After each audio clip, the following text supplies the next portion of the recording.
Hey, what's up, all you beautiful souls out there? Happy Wednesday, my favorite day of the week for so many reasons, but Vibe Rant is the number one reason. Flow state, number two reason. But just because this is my thing, I guess. We got Joshua, we got Slick Dissident as usual. What up, gentlemen? Oh, I still got you boys muted. So yeah, I'm really stoked to be getting Josh on a podcast for the first time. I think we've talked many times on weaving spiders and flow states and things of that nature, but I'm here at least at the beginning before we start getting into the deep Aries ram symbolism gravy that I'm sure he's got loaded up for us. Kind of want to know more about you, man. So this is my way of getting a chance to get a little more information about who you are, where you came from, because you just popped in out of left field into our community, and you always have had such awesome things to say and very appropriate and well-timed meows. We all love you a lot. So what's up, guys? How you doing? It's nice to be here. I'm still trying to do it. Is it everything working? Yeah. Oh, there's a light on, so I'll try to Yeah, we because the block it with camera's my not that head. super strong anyway, if you want to call back in on the computer where it works better, if that's quick, it's easier than having a blurry camera. I just wanted to see your beautiful face Is that and that preferred? beautiful beard. What's that? Oh, well, I got some beard oil today while I was working. You can see that clearly. Oh, what's it made of? We got just kind of a blurry label there. It's sea moss or something. Coral and moss beard oil. It's Hope Works Creations. It was given to me today. But Very would you cool. like me I've to never oiled my beard reconvene before, if you want a different on the other device? Yeah, why don't we just put you over on the other device? It's supposed to condition it. I think that we got a little too much delay with this, so let's try that, and me and Gabe will just shoot the breeze while we wait for you to pop back in. This is my bad. Pardon, We're I'll late be and I right. didn't have my game plan set, so no pressure, no problem. But while you switch over, Gabriel, how have you been? Feels like it's been a minute since you and I talked, even though it's probably just a couple days. Yeah, doing real nice. Spent all day in the sun yesterday. Can you see my sunburned nose? Oh yeah, looking great. Doesn't look too burned. You know, the Yeah. trick for that, speaking of oiling thyself, anoint thyself with oil. Lavender oil. That's my hack for sunburns. If you rub essential oil of lavender on a burn, sunburn or otherwise, it like absorbs all the doom out of it. Right, totally. Vitamin E, tons of vitamin E in lavender oil.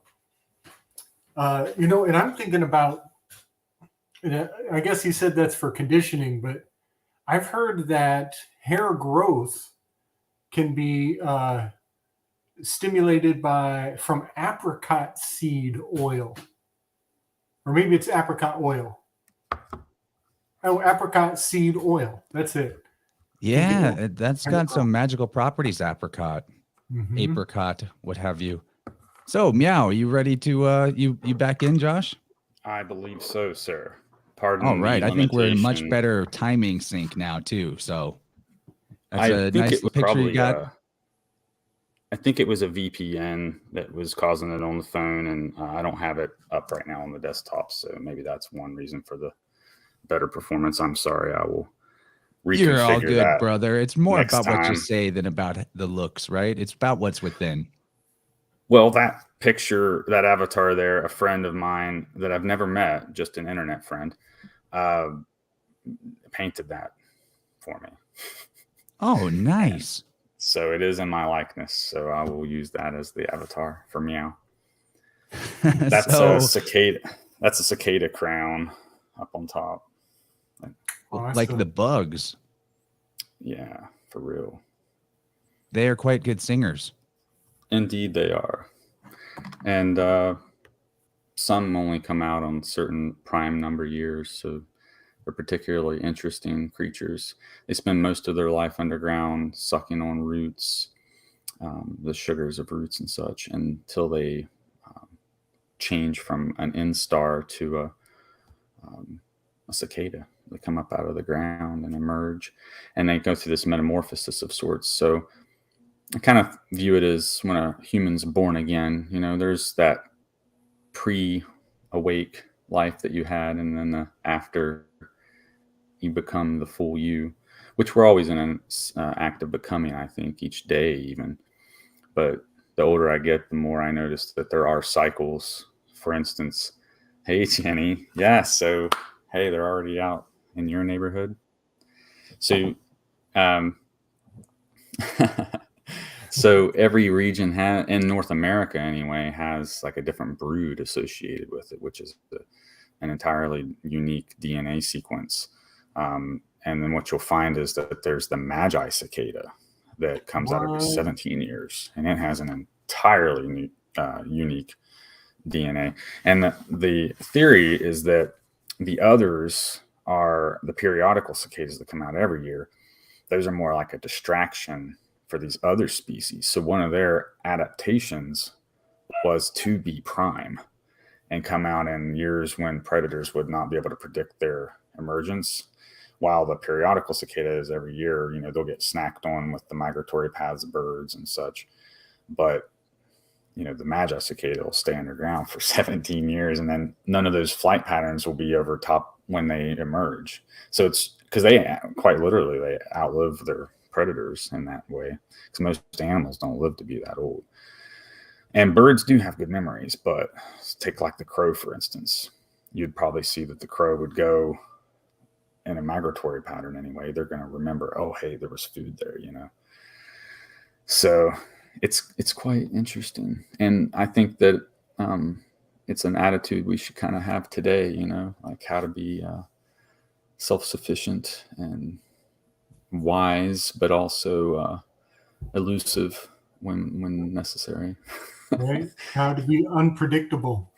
Yeah, there's a lot of wisdom in studying nature in general, but every animal's a deep dive, and tonight we're going to talk about the ram. Nice. I love it. Yeah, we are both born under that sign, and maybe we'll get some callers later in the show that are also, Aries, so we can do this Mazzaroth chat, as you put it. Yeah, man. You blew my mind about the cicada thing already. You got some interesting info, that I'd never heard that. I knew some stuff about them, but I didn't know about the Magi. Actually, the college town that I went to for university, there was a local ice cream shop that had cicada ice cream, but only when they came out. I never was brave enough to try it. Did they mash them up or something? Yeah. It's like ice cream with a crunch. Wow. Well, they are very high in mercury, but you can eat them, yes. But I wonder. They're high in mercury. Yes, indeed. Proportionately, considering how small they are and such. But it could be because they spend so much time underground. So how mushrooms, for instance, have a lot of mineral content. Well, same basic principle there, I think. But the cicada in particular does carry a lot of mercury. So I do kind of associate it with, like a Hermes mercury, type deal. And I think it might even be alchemical. It's above and underground. It's got that sort of dual swinging both ways thing. Yeah. So in a way, yeah, I see what you mean. But I think for the alchemists, maybe the ancient alchemists even anticipated their arrival so that they could maybe snack on them and get that mercury content, which we only get today from the jibby jab Pokemon deal. But I don't think that's quite the same thing. How you can only absorb certain minerals or nutrients by consuming them.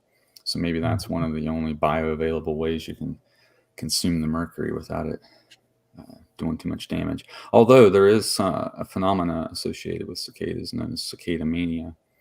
So perhaps by eating too many, you could alter your state of being and such. Mania. So that's kind of like mercury madness, I guess, maybe.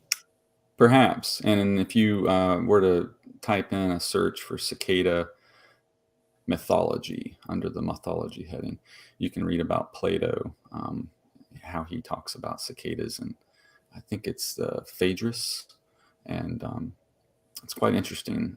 He talks about there's 3 different types of cicada mania. Essentially, there's like an ecstasy, like a feeling. There's the poetic, and then there's like, I think, singing, dancing.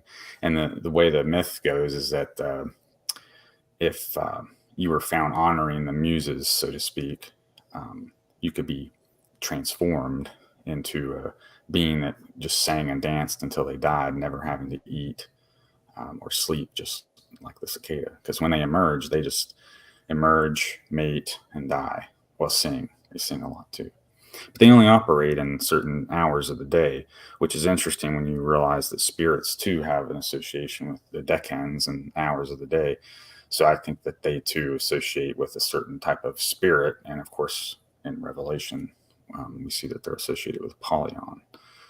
Of course, they don't sing at night. So I found that very interesting too. But anyway, I digress. It's such an interesting subject. Yes. Yeah. And the cicada's life. Thinking about, well, you continue, then I'll tell you what I want to ask you about. Go ahead. Well, one of the reasons I use the name of the branch is because a cicada's life begins and ends on a branch as an egg. So after the branch falls, they go into the ground, but they were first an egg in the branch. And that's where the cicadas hang out and sing their song. And only the males sing, the females click.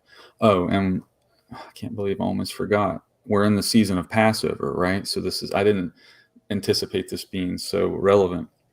But the song of the cicada is actually, the males are saying Pharaoh, Pharaoh, and they're taunting Pharaoh. And then the females, they click in response, and it sounds like cicada.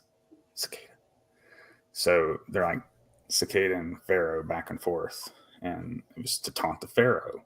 And this is before Yahweh, took the Hebrews out of Egypt with his strong right arm, right? And then took them into the desert. So in that time when all these plagues are popping off, which we'll maybe talk about tonight with one of those links I sent you about the Passover. But that was I think the 10th plague of the firstborn, which is also interesting because this is the time of first fruits when you take your barley harvest to the temple. And that's your tax, Gabe. So I'm really glad that you're here because I wanted to mention that to you. That's where we get our tax day thing, I think, is that you're supposed to pay your first fruits tax to the spirit. You got it. You get a blessing in return. So our world's like basically emulated spiritual mechanics, but in a material way. And I think that's part of why they're so powerful and they're able to use magic spells and stuff the way they are, because they tap into something within us that's like we crave to follow and to worship. I mean, we're created to do that, I think, to labor and worship. And so I think the lamb, the cicada, these things all teach like a sovereignty, but a spiritual sovereignty. We tend to think of sovereignty as like, oh, I'm fiscally independent or whatever. But the whole concept of the Passover and the lamb's blood is about it's a ransom paid to free us from spiritual bondage, spiritual captivity. So I think it's really about activating the pineal gland, and it's been lost. So tonight, I hope we can tap into that, and then because after all, the ram's head is the temple, right? So the ram horns symbolize wisdom, etc. So I don't want to. Oh, well, one more thing. The ram's horn and the cicada both make beautiful music, in my opinion. So I've really developed a deep appreciation for both of those. What most people would maybe find annoying, I now find very beautiful. I love the sound of cicadas. Snake Jones made a really cool comment here. He goes, I think the insects and birds hold the material realm together. And it makes a lot of sense, actually, because this is a vibratory realm. So having a consistent, like when you go outside and you hear the sound of a forest and the nighttime creatures and all that, you don't have the light. You can't see things. You're not observing reality into existence as well, but you're hearing it into existence. Yes. And the bird sounds that come at spring, that's like it maybe is a chicken or egg thing. Maybe it's yes, and it's not that one creates the other, but they definitely have something to do with holding it all together. But I wanted to ask you on the cicada thing. I noticed that your Telegram profile picture has and probably on YouTube too, has the Cicada 3301 Oh logo. yeah. So I guess you're familiar with that, right? The weird internet puzzles that happened in 2012 or 2013. They were all like cryptography, steganography, supposedly to recruit people into intelligence agencies or secret societies. What do you know about that? Well, I wasn't involved around the 2012 era, but I did come in after it had become something known as Sevens Exposed. And of course, it's probably one thing. And then for me, it's probably something entirely different. But for me, it was very inspirational. And in a way, it kind of changed my life. If I had never discovered it, I wouldn't be here talking to you right now. So, because it just kind of altered the whole course of my life in a way. Because I was always very spiritually driven, but it set me on a path for truth, and so I've been very hungry. And, I think, they talk about alchemy and things like that too, but these were some of the things I already had interest in. So it's always been very compatible with me. Some people kind of characterize it as a techno-mystical deal. And some of them I don't agree with. Some of the folks kind of get into Crowley and stuff too. So I don't think there's a blacks and whites theme. There's sometimes a black cicada. There's sometimes a white cicada. So I think, just like the right hand and the left hand, you got two kind of camps, I think, with the fan base in general, because a lot of them are, pro Jesus, and then some aren't. So, but for me, I've found it to be very rich and full of nuggets of wisdom. So, it just fits me really well in terms of what I like to do anyways, just research. So it's kind of the cicada mania makes you feel inspiration. And for me, it became like a love for wisdom. I'm not really good at art or music, but it helped me become a better person in some ways. So I think if you can't make art, make yourself art if possible. And that's what the Masonic temple teaches as well. Like your stone starts out a rough ashlar and becomes a perfect ashlar, for instance, just like the pineal gland. When you have these epiphanies, they're like flashes. So I guess cicada mania would be, instead of a flash of epiphany, it's just like, so it doesn't shut off till it shuts off. But I think that's a lot of the wisdom in the laws of Leviticus and such so that we could have a clear temple, because I think inherently we are vessels and we're made to inhabit a spirit. And the cleaner our bodies are, the more we can vibe with the said spirit. And I think that's really what the laws were about. The feast days were about. For instance, men were expected to go to the temple during Feast of Unleavened Bread, which is around this time. And again, at Pentecost, which is 50 days. Pentecost means 50 count. 50 from Passover. And then again, at Feast of Tabernacles, you were expected to come. And the firstborn of families were typically the priests. And so those were the first fruits given by the family as well to serve God. So it's a really interesting time that we're in to study these repeating patterns. And I think that cicadas as well are part of that pattern. I mean, the 17, 13, some of them are every year and 3 years. But I think that it's something that opened my mind up to me, like deep inside. It helped me discover myself more. And so like it's led me on this weird quest of trying to just understand myself. And that's what everybody's supposed to do, because I think as a part of the body of Christ, we're all unique, but together we are one. And so the only thing prime numbers have in common is one and their number.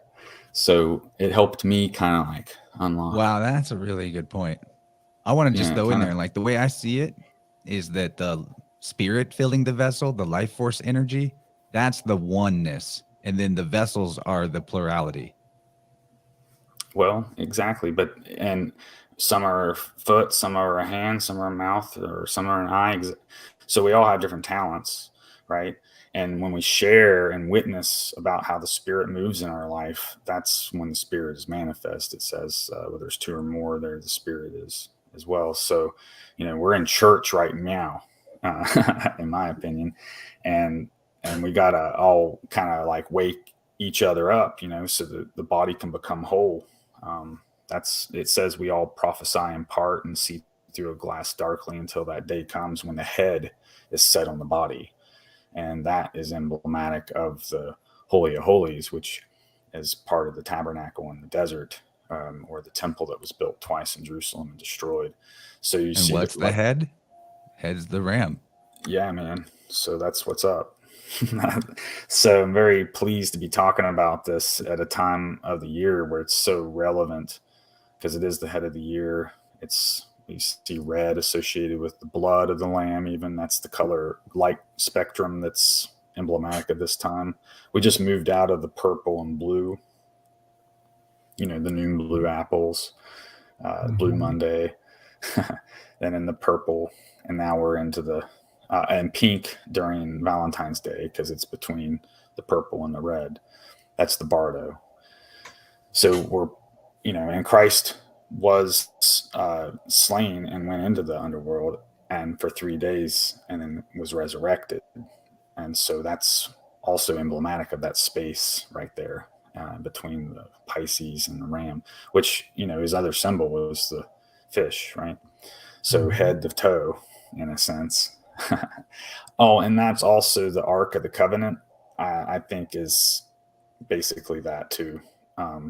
Head to toe, but not so much head to toe, but more like the equinoxes, because it's the 1st and 7th months that you have the feasts between spring and fall.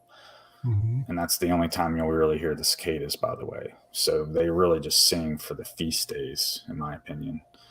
And it goes really well with the story of the Passover and the rapture.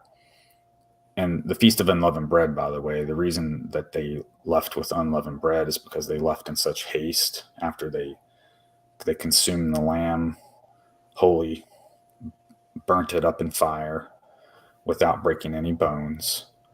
And then they took the lamb's blood and anointed their doors with it.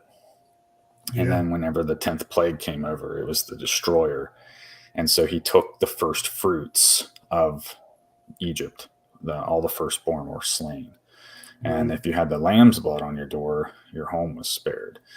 And then it was right after that, the Pharaoh's like, get out of here. And of course, then he pursued them, but and into the desert, into Sinai. And then they parted the Red Sea whenever God, asked him, he's like, raise your staff, and the Red Sea parted. And it didn't just part, it was dried up to where they could walk across dry shod, it says. So I've always found that fascinating, because there's another part where they cross the Jordan later with the Ark of the Covenant, and it parts the water similarly. So I really enjoy looking at those two examples there. But this is the time where we recount those stories. And this is the essence of Hashem, is that we become these storytellers. We tell about the sagas and the heroic acts and how the spirit, it's a constant testify out throughout the age. It just echoes. Yes. And that's the concept of Hashem. I'm going to go get my dry erase board, because we're going to need the visual cues here. All right. All right. I've been watching the gears turn in your head for the last 20 minutes. All right. Speaking of visual cues, 17 in particular is 1 and 7, which is the 17th letter in the alphabet. And Cicada created Q, Anon, by the way. So just so you're aware. I always found that kind of interesting. Cicada created QAnon, like the Cicada 3301 ARG, augmented reality game? Yeah, well, let's just say if it hadn't existed, the other wouldn't necessarily have existed either. And they're It's like a different part of the body. Okay, right? So you could call like QAnon or Q or whatever. You could call that a different arm or different hand. Cicada could be like the heart or the soul or whatever. But anyway, 1 and 7, that's Nisan and Tishri. First month, 7th month, September, April. So then it's the span of the feast days. So really Q is like judgment, because it goes from first fruits to judgment day, which is 923. So if you've ever wondered what the 2-3 symbolism is, 923 especially, that's judgment day, which kind of goes back to the Sabbatean Frankish deal, like redemption through sin. They think if they can just make huge amount of evil in this world, that they can create the ultimate good. What they don't realize is they're probably not going to enjoy that outcome if it ever sees fruition. And fruition's a good word for that, I think, because really I think what it harkens to is the parable of the fig tree that we see in Matthew 24. It's, when wickedness and pride bud, sudden destruction will come upon them. So I know I freak people out probably because I'm always like talking about the end of days and stuff, but I truly believe in these stories, and I think that we were told them for a reason. Cataclysms have left an indelible mark on our genetic past and ancestry, and I think that we'll never know the full truth until our Creator tells us what happened. But I think that some of these things are kind of easy to explain, like the flood narrative shows up a lot, which the cicadas lived through, by the way. But so I think the moon probably poured the water off. There was probably water on the moon at one point, right? And so it probably got poured off by the moon. And then I think what will happen next, because it says it's supposed to be fire, right? There's a promise it won't be water, but it will be fire. So I think the sun will pour its fire off soon and hit us. And right now we have a CME headed for us that's Earth facing. And what's really cool is that we have all these planets lining up right now. And can't recall how many of them there are, but by the time the 15th or 16th rolls around, we'll have a big old string of planets in alignment, and then you'll have a CME coming through. And so I think of it's like strumming the monochord of the universe. So I don't know if anything will happen, but to me, that would be kind of an interesting indicator, because it's like a wedding train, and we know that wedding gowns have trains. So like, what's going to happen when that happens? So I don't know. Sit tight. Maybe something cool will occur. It'd be once in a lifetime or once in an age type deal, probably. I find that symbolism very apropos. The wedding and the gown and the train. This happened a few months ago. Similar alignments, and it made me think of signing on a dotted line. The signs. Creating a dotted line. Your Shem, your fame. Right. And a cord. So, that's why when they write it in blood, it's so significant, because they really are selling their souls for fame and things like that. Yes. And the red cord, that's interesting. That pops up in Joshua 2. A red cord is let out the window for the spies to climb out. Or excuse me, they climb out the window, and then they tell her to put a red rope out the window, rather. And that's the signal that that's where she lives. So whenever the Joshua, whose name means salvation, when he comes to attack, I think it's Jericho, and since she lived in the wall too, the walls came down, but her home was still spared, and they knew where she was at, so she got spared through the red rope of salvation, which symbolized a promise. And then Rahab, whose name can translate to Leviathan, by the way, she then weds Joshua, which is salvation. So it shows like a interesting story too of redeeming the Leviathan, which is a kosher animal, by the way. I think we're allowed to eat the Leviathan because it has scales and fins and stuff. So they say something about eating of its skin could feed nations forever or something. Yeah. Well, I think it's the earth, basically, like the land or whatever. It's probably partly Leviathan. Who knows? I was brought up in Amish country, and as a child, we used to hear these really weird myths, urban myths about, or maybe rural myths about the Amish traditions. And one just came to mind as you were describing the ribbon, leaving a ribbon in the window. They used to say that the Amish women, when they came of age, that they would put a red candle in their window as a symbol to their the boy of their dreams, to signify that she's ready for him to come visit her in the night at her window. And so all the city boys would be like, all the city boys would be like, if you ever see a red candle at an Amish window, go on, you might be the one.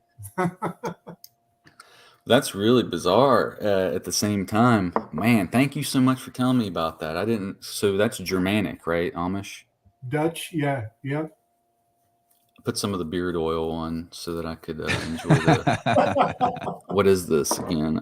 Coral and moss. It's got accents of coral and moss, coronal mass. Coronal mass ejection. It's a little strong. Oh, and I got some headache salve this week too, which Aries are prone to headaches. This has coconut oil. I don't really get those. Well, you're fortunate. I'm fortunate. I've suffered with them all my life. Although I did run into the tongue of a house trailer when I was little and kind of like cut my nose in half. So I've always wondered if that's a major contributor to that. But I think I do have seasonal allergies. And unfortunately, I'm allergic to cats, believe it or not. Oh, rough. But I love them. Meow. I'm not going to let that get in the way. Kind of like my life goals. I used to be. And when I quit ingesting dairy from cows, all my pet allergies went away. And every other kind of allergy I had. I say that a lot, but never know. Interesting. I do get my milk from a nearby farm, and it's not pasteurized or homogenized. And he used to get it from a genetic breed of cow that it wasn't supposed to be like people that were sensitive to it. It wasn't supposed to trigger that sensitivity, although it still did in me. But since he's gotten a new cow, because the old cow passed away, unfortunately. But the new cow, I think somebody shanghaied him.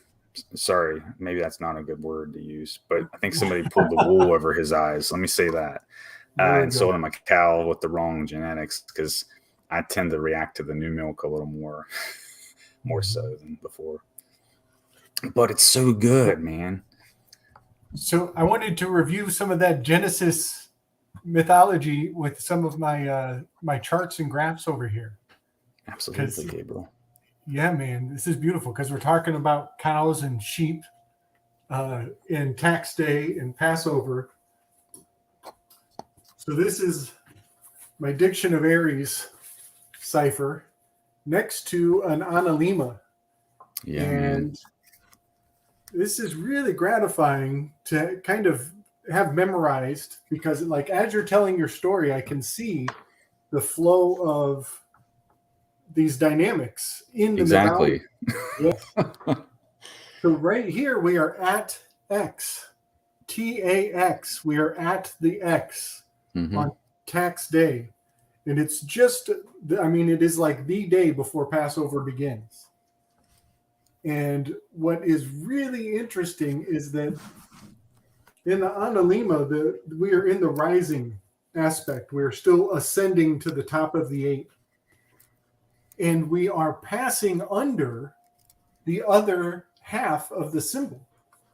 And so as we go this direction, the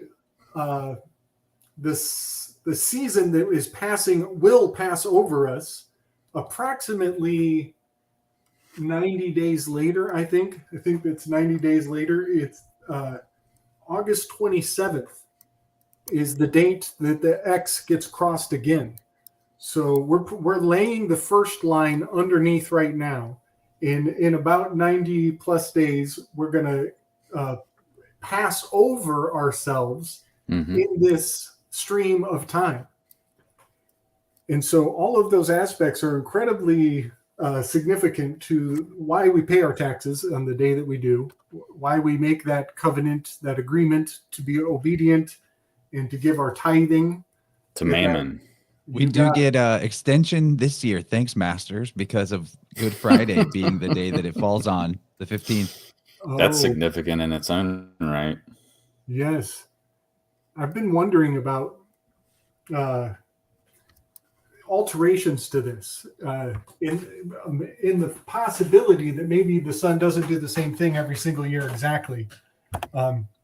But also something that's really interesting is that we're essentially right in here. We're just coming, out of Aries. We're moving, I'd say the sea, which is under the minor decan of Perseus. But I would say the sea is about where we are, right between the C and the D when we pay taxes.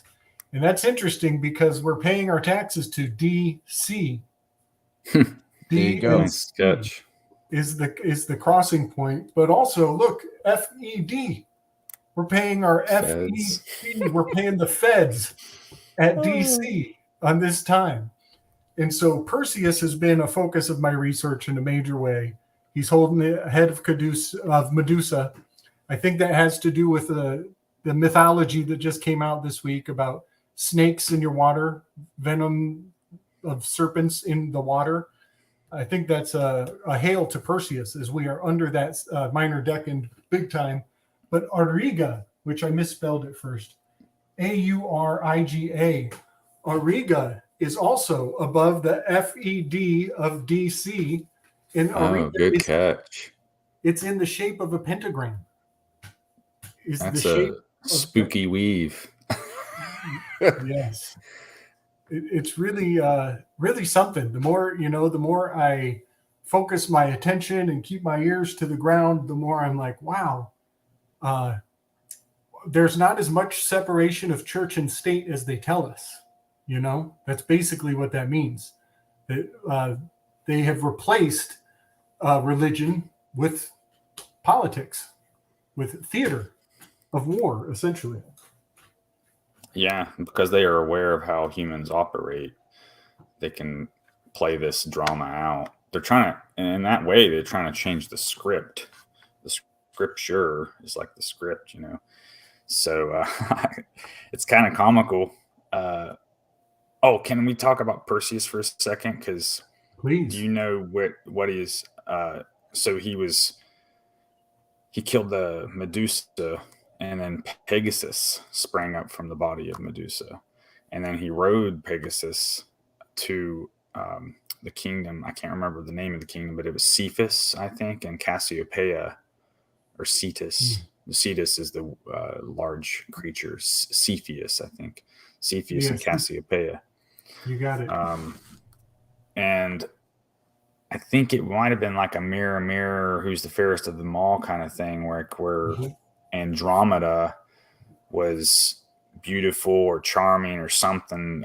Somehow one of the deities got offended and chained her to a stone, which I think is significant here. Penial, again, significance. And of course, it's on a shore, so it's being bathed in salt water.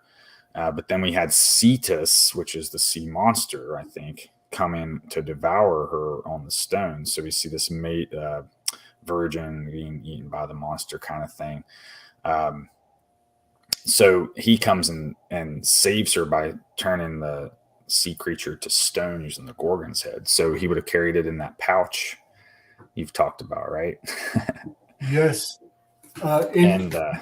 One thing that's interesting in the story that I went through, he actually used this sword on the sea monster. And then this brought up an interesting point. He uses the monster, the Medusa, the Gorgon head. He uses that on humans, but he uses the human weapon on monsters. Oh, okay. Which is just a I mean, just a fine detail, but I find that interesting that there's like some kind of a 180 oppositional elemental aspect to his methodology of self-defense. Kind of like Geralt the Witcher has a silver sword for monsters and a regular sword for humans. Steel Yes. for humans. Yeah, excuse me. That wasn't Yeah. specific enough. But go ahead. But that was saying. no mere sword Perseus had. I'm sure it had some type of enchantment. Yes. But at any rate, my birth star happens to be Alpharetz, which is associated with the head of Andromeda. So I've always thought that was kind of interesting. So because that star is in the head of Andromeda, I've always associated the stone she's chained to the pineal gland. So I think it's interesting also that star is in the Aries decan. I love that. Yeah, because it literally does all point to the pineal gland. And the stone, the Gorgon, changing things to stone and back. So yeah, it all kind of fits together. And she shares a really close proximity to the shoulder, I think, of Pegasus as well. So, you know, we're talking about horse symbolism, or I say we, but I think somebody else in the community that I was watching maybe was talking about horses. And I think Rachel mentioned one of the runes was like two horses, a tier rune maybe, was two horses opposing one another. So that makes me think of the equinoxes as well. Oh, and I'm glad that I remembered. Sorry, I got excited.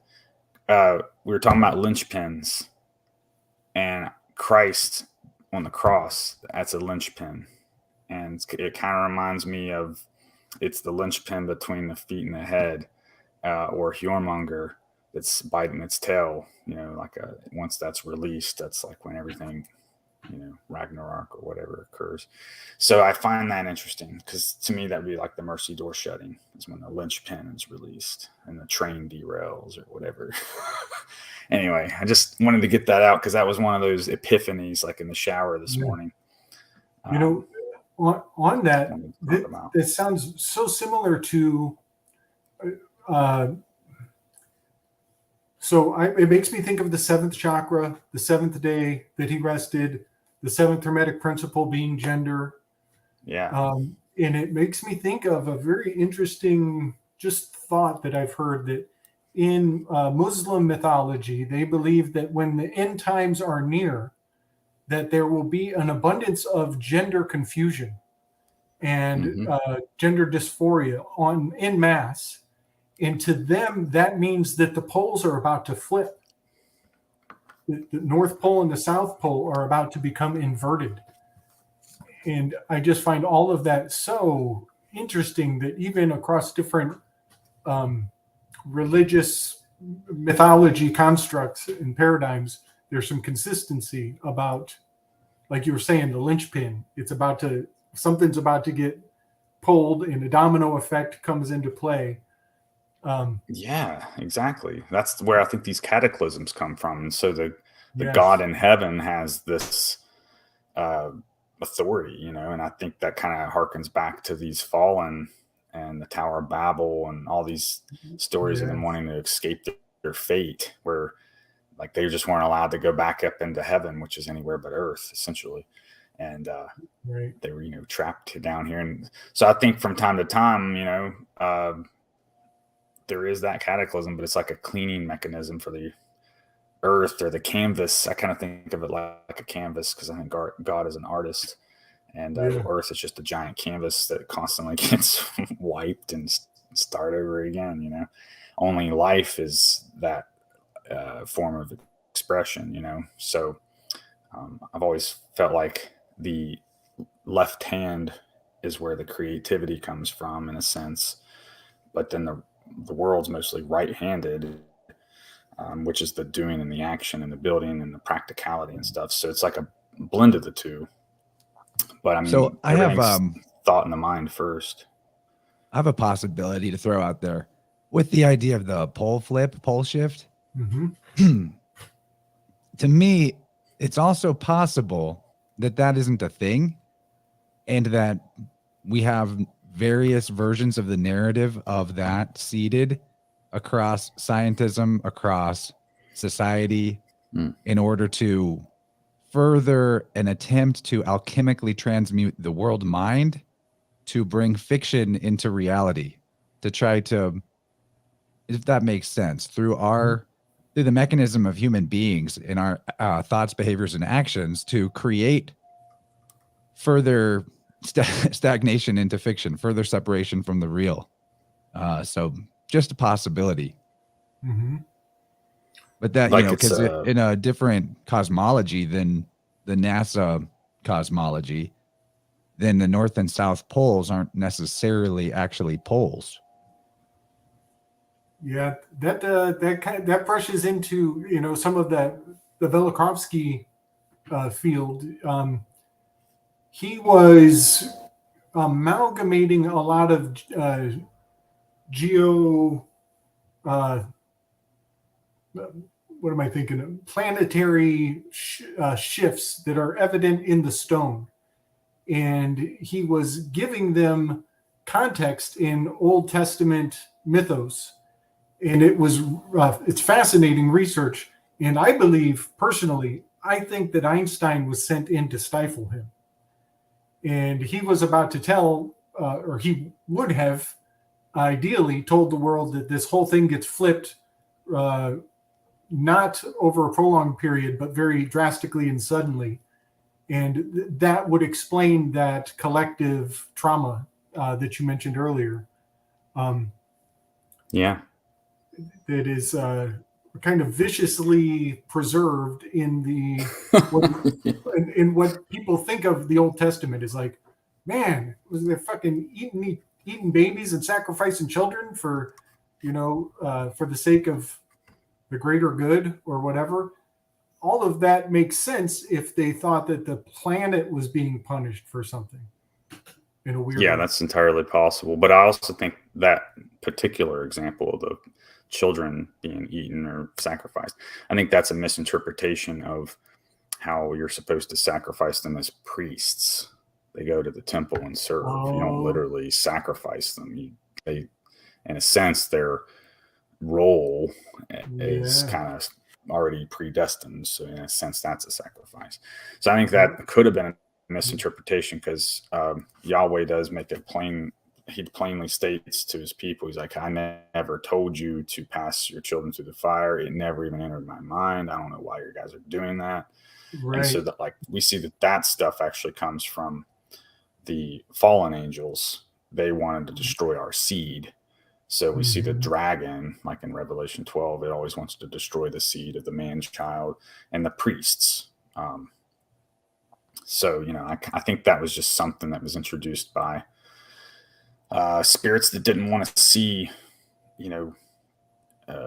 pineal glands walking around and snuffing them out, even the Catholic Church has that in their history, that they had to pass a decree at one point to not accept any more children signed off to conscripted to the Catholic Church, because people were given too many babies. And that was not that long. Wow, what a great I mean, if they weren't abusing them, that'd be that's what you're supposed to have, a large clergy, right? And then your tithe goes to support the church and the priesthood. So and then they feed the people with scripture and spiritual understanding, etc. So that's how it's supposed to work. But humans, of course, want to ruin everything. That's the sinful nature, of course. But I think the laws and everything were to preserve us, preserve our salt, our flavor. And, and it says in Luke 11:52, I think it is, that the Jewish Pharisees and Sadducees, they had hid the keys of knowledge, not only from others, but from themselves. They obfuscated it to the point that they themselves had become spiritually blind. So that's, in my opinion, that's that they didn't have a pineal gland that was even open, but yet they're trying to teach people how to do it. So that would be hypocritical, of course. Yeah, exactly. And they become lawyers instead of yogis, essentially. So lawyers, there's that concept again. The world of fiction. That's what lawyers deal in. Yeah. Oh, I wanted to comment on that. How you said like it could be like a seed or like a springboard for other ideas. Because You're talking I about think the reason for reshaping it the is because world. if you can alchemically transmute the mind of the populace into a large enough degree to confuse fiction with reality in one area, it becomes easier to do it in other areas. Mhm. Yeah. Like I think the new Crow 777 episode, number 400, is a great example of that. Oh yeah. Because there's so much fiction already believed in, it's not that big of a stretch for people to be scared of nukes, which are not as described. They don't exist as described. So what I find interesting about that point that you're making there is that the shaping of the world is that stained glass design we looked at. I can't remember if it was a flow state or a weave, but the what was it? The Fabian Society uses that stained glass design at the London School of Economics. It shows the red tunic wearing Smith and the green tunic wearing Smith, both taking turns striking the molten world, which you got to heat the world up, right, to change it.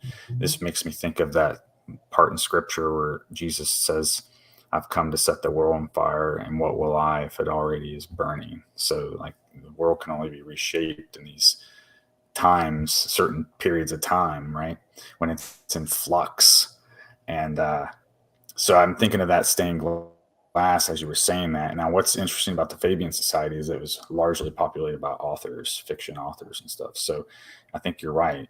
Perhaps they were trying to soften up the mind in certain ways, to accept ideas. And really, when you think about it, MK Ultra type techniques have been employed on humanity for a while now, but particularly in our country, I think. I mean, look at how H.G. Wells' War of the Worlds type thing went, and I think he was a member of that society, for instance. So Oh yeah. I could be mistaken, but I'm pretty sure he was. So, the world shapers get to join that club. And another one of their symbols is a turtle that hits like it's like slow but powerful, or some type of slogan like that. That's their motto. So like they'll take forever to achieve their goal, but when they finally get Right. it, it's like boom, they're not going to mess up, they think. And so I think a lot of what we're seeing right now is their the fruits of their labor slowly coming to fruition. So maybe that would be a good dive for somebody if they're interested in knowing more. But I agree with you, Chance. I think that they're seeding the mind, and once you kind of know, from the ruler's perspective, what bread and circuses to use, so on and so forth. I mean, look how absorbed people get into superheroes and stuff like that too. I think it's kind of like they're trying to replace God in some ways. At least in the gods wear old days, they were spandex. worshiping. Oh, Yeah. speaking of comic book superheroes, we have a caller. Oh, What's up, welcome, Gordy? welcome. Okay. We have two callers actually. Hey, We're gonna Gordy. take them one. We're gonna bring them on one at a time. So we're gonna start with Gordy and let him get some stuff in, and then we'll bring in Zaralath. What's up, Gordy? Okay. Welcome. Gentlemen. So I've been thinking about this. We were talking about the fiction thing and the reset thing. Jim and I were looking at one of those Invisible College documents last night, and one of the things that kept coming up was the symbology of Noah's Ark and Mount Ararat, and the whole reset thing of the flood thing. And it just kept eating at me that the Invisible College, and they've always kind of thought of themselves like the whole idea of secret societies or whatever as the protectors of knowledge, and the ones who remember. And that's why we're forced to use symbology, because it's the one thing, the incorruptible language kind of thing. Nice. A thing means what it means. And so at any rate, I was just thinking about that, Chance, when you were talking about the replacing fact with fiction, or resetting our memory. that I'm wondering if these this time right now that we're living in, there's going to be this either conscious or unconscious, like collective agreement, let's say, to like, like when a trauma happens in a family and there's like family secrets, we all kind of subconsciously go, oh, we're just never going to talk about that again. Like the So what I think it is, non-functional. you go with the Hermetic principle, the all is mind. I think it's a Yeah. twisted attempt of, if you can transmute the world mind to believe in something that is fiction as reality, maybe there's a concept or an idea that would actually bring that into reality and change reality, since we're talking about minds here, and what the all is mind. But I don't think that the human minds can override nature no matter what.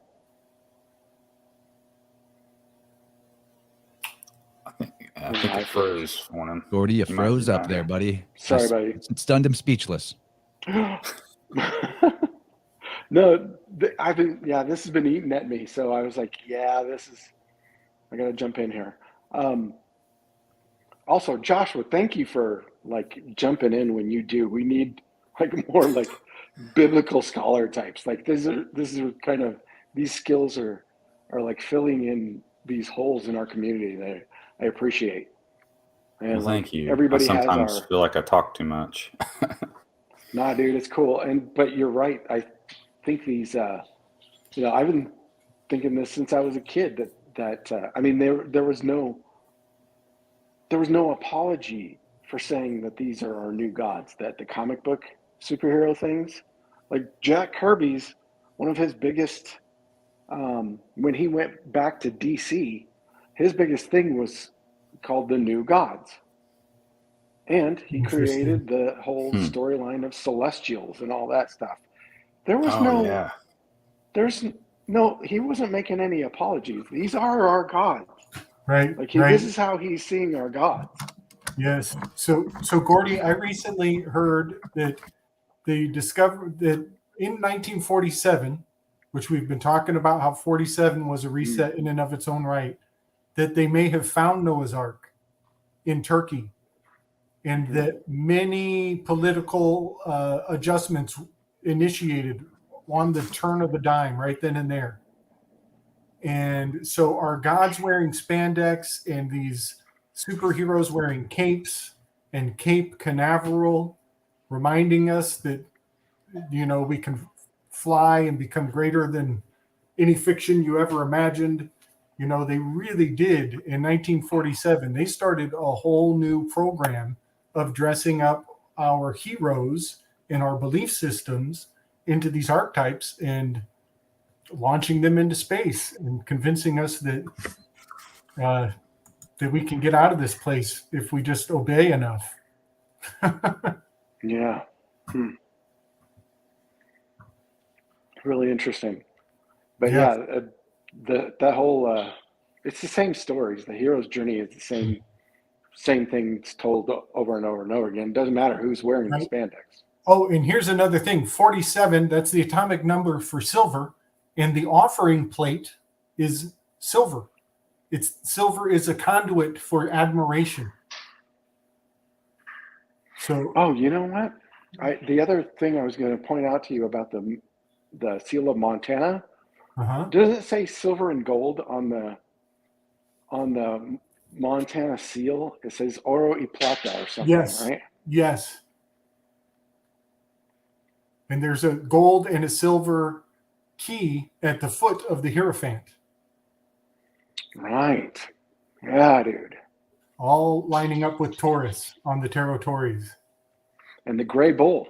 So yeah, the Wyoming, the buffalo up there, the tribes call it gray bull.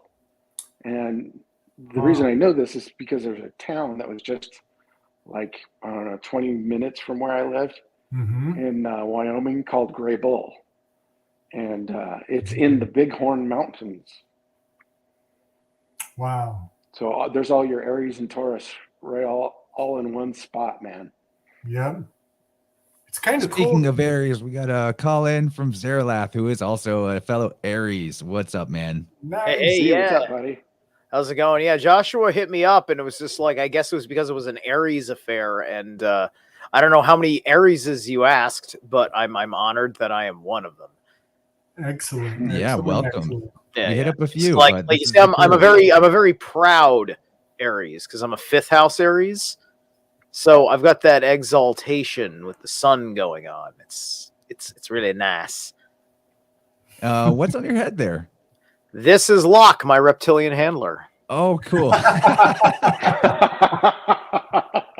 Illuminati confirmed. I'm almost exactly. I'm pretty sure that I had this guy with me on one of the Right. week spiders that I hopped on, and that's where I know you guys from. It's a pleasure to meet you. I was going to guess you had an overdeveloped hypothalamus, but a lizard crown is even better. Ain't it? Ain't it? I used to have 3 bearded dragons. Those were my first reptilian handlers. I miss them, but yeah, no, I was telling people, just like we talk about the sheeple, right? And what is a sheep? A sheep is a domesticated ram, right? And so I tell people I'm no sheeple, I ramble.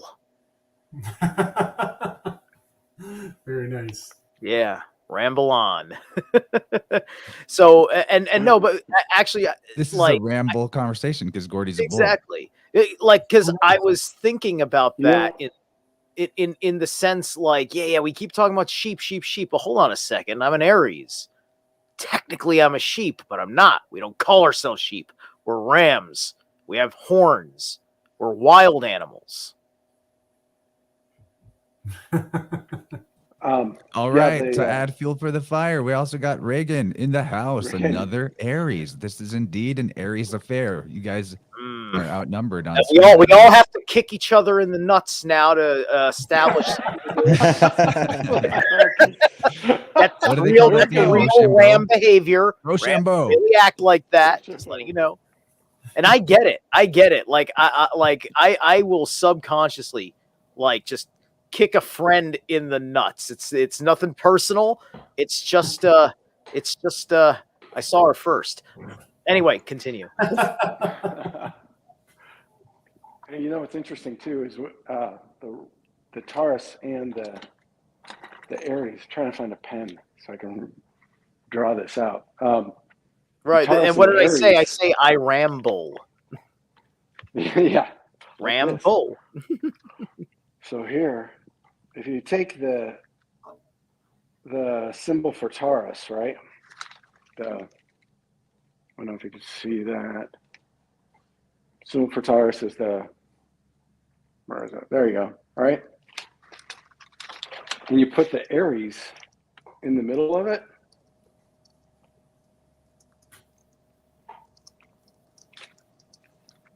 what is that? Can you see that? Can't tell if I'm. There it is. Yep. What's that look like? It's like a great horned owl. Oh, snap. Okay. Of course you would say that. He's the Oh, owl Of guy. course, that's all I see. brilliant. Yeah. Isn't that crazy? That is cool. Well played. Wow, that makes me think of Owlifornia. That's cool. Thank you for that, Gordy. Man. Reagan, Yeah. when is your birthday? April 1st, man. April Oh, Fool's right. Day. That's right. We celebrated. Yeah. That's Yeah, right. I actually used to work on a sheep ranch, and they're interesting creatures. Really? You know, people see them as like being like, sedate and mild and whatever. But if you ever get like too close to them and that herding mentality kicks in, they take off like a super ball. You know, like those little balls you can bounce and they'll hit the floor and the ceiling. They're gone, like boom, all of them at once. Right? They're actually difficult to work with. You know, if I could work with sheep or with cattle, it'd be cattle all day. Yeah, cattle's way easier. My sister she just had 30 lambs this spring. So all tons of brand new baby baby sheepies all over the place. Yeah, and they're so delicious, everything wants to eat them. Right? You know, I've never had lamb. Really? Really? Oh, Not even not even a lamb chop. Never. You know, I had rabbit for my first time at Snake Jones's farm with Gabriel. It was That was pretty good. awesome. I've never had rabbit. Oh, rabbit is delicious too. Rabbit's the best. It's Yeah. I'm so told good. rabbit's really good. Rabbit is like Especially- chicken with better gravy. Sure. I just have to check in on Eostra because I don't know how I feel about that. So what's your reptilian handler named? His name is Locke. That's hilarious. He just Got a chills lock out on your head. dome. That's right. Yeah. Once once the reptiles found its comfy spot, by and large, they'll just sit there stoic, just peeking left and right here and there. One of the things I really enjoyed when I played God of War 4, the one in Norse mythology, most of that game, Jormungandr is a part of the background. So you just see this giant freaking serpent head just looking around left and right. In this game, he's a lot friendlier than he is in the Norse mythos because of the kind of story it's telling it. You know, it's God of War. It has to turn it on its head to make the gods the bad guys. So they're making the bad guys look like the good guys, like they did in the Greek version of the game. And so, you know, it's just neat because it's just like they really nailed the way like a lizard in its relaxed state likes to just look around leisurely, but it's leisurely, but it's still kind of quick at the same time, and it just makes sense. It's a cool effect if you ever get a screenshot of the game. I think Joshua had to take a call, but he let us know in the private chat that Crisis. it is a crisis call from work. So hopefully we'll get him Uh-oh. back, but no worries, dude. I think he can still hear us. You take care. Put out them fires. Aries is the hero, right? Mhm. Yeah. Yeah. Handle it. Take your time. You don't need to rush to come back. Obviously, we got plenty of firepower up in here, and It's just you like gave us a lot of good gravy in the first hour. sometimes an Aries is accidentally rude because of how quickly they jump on the higher purpose. You know, if it's a knee-jerk reaction kind of thing, and you're forced to make a choice, you know, you might dart off on somebody they were mid-sentence telling you something important, but like the Superman complex kicks in. You know, your Aries think you've got to bash a barricade right now with your forehead, right? That's what happens with us. You know what I get is people act like they're on their best behavior around me. Like I don't like to have fun. Yeah.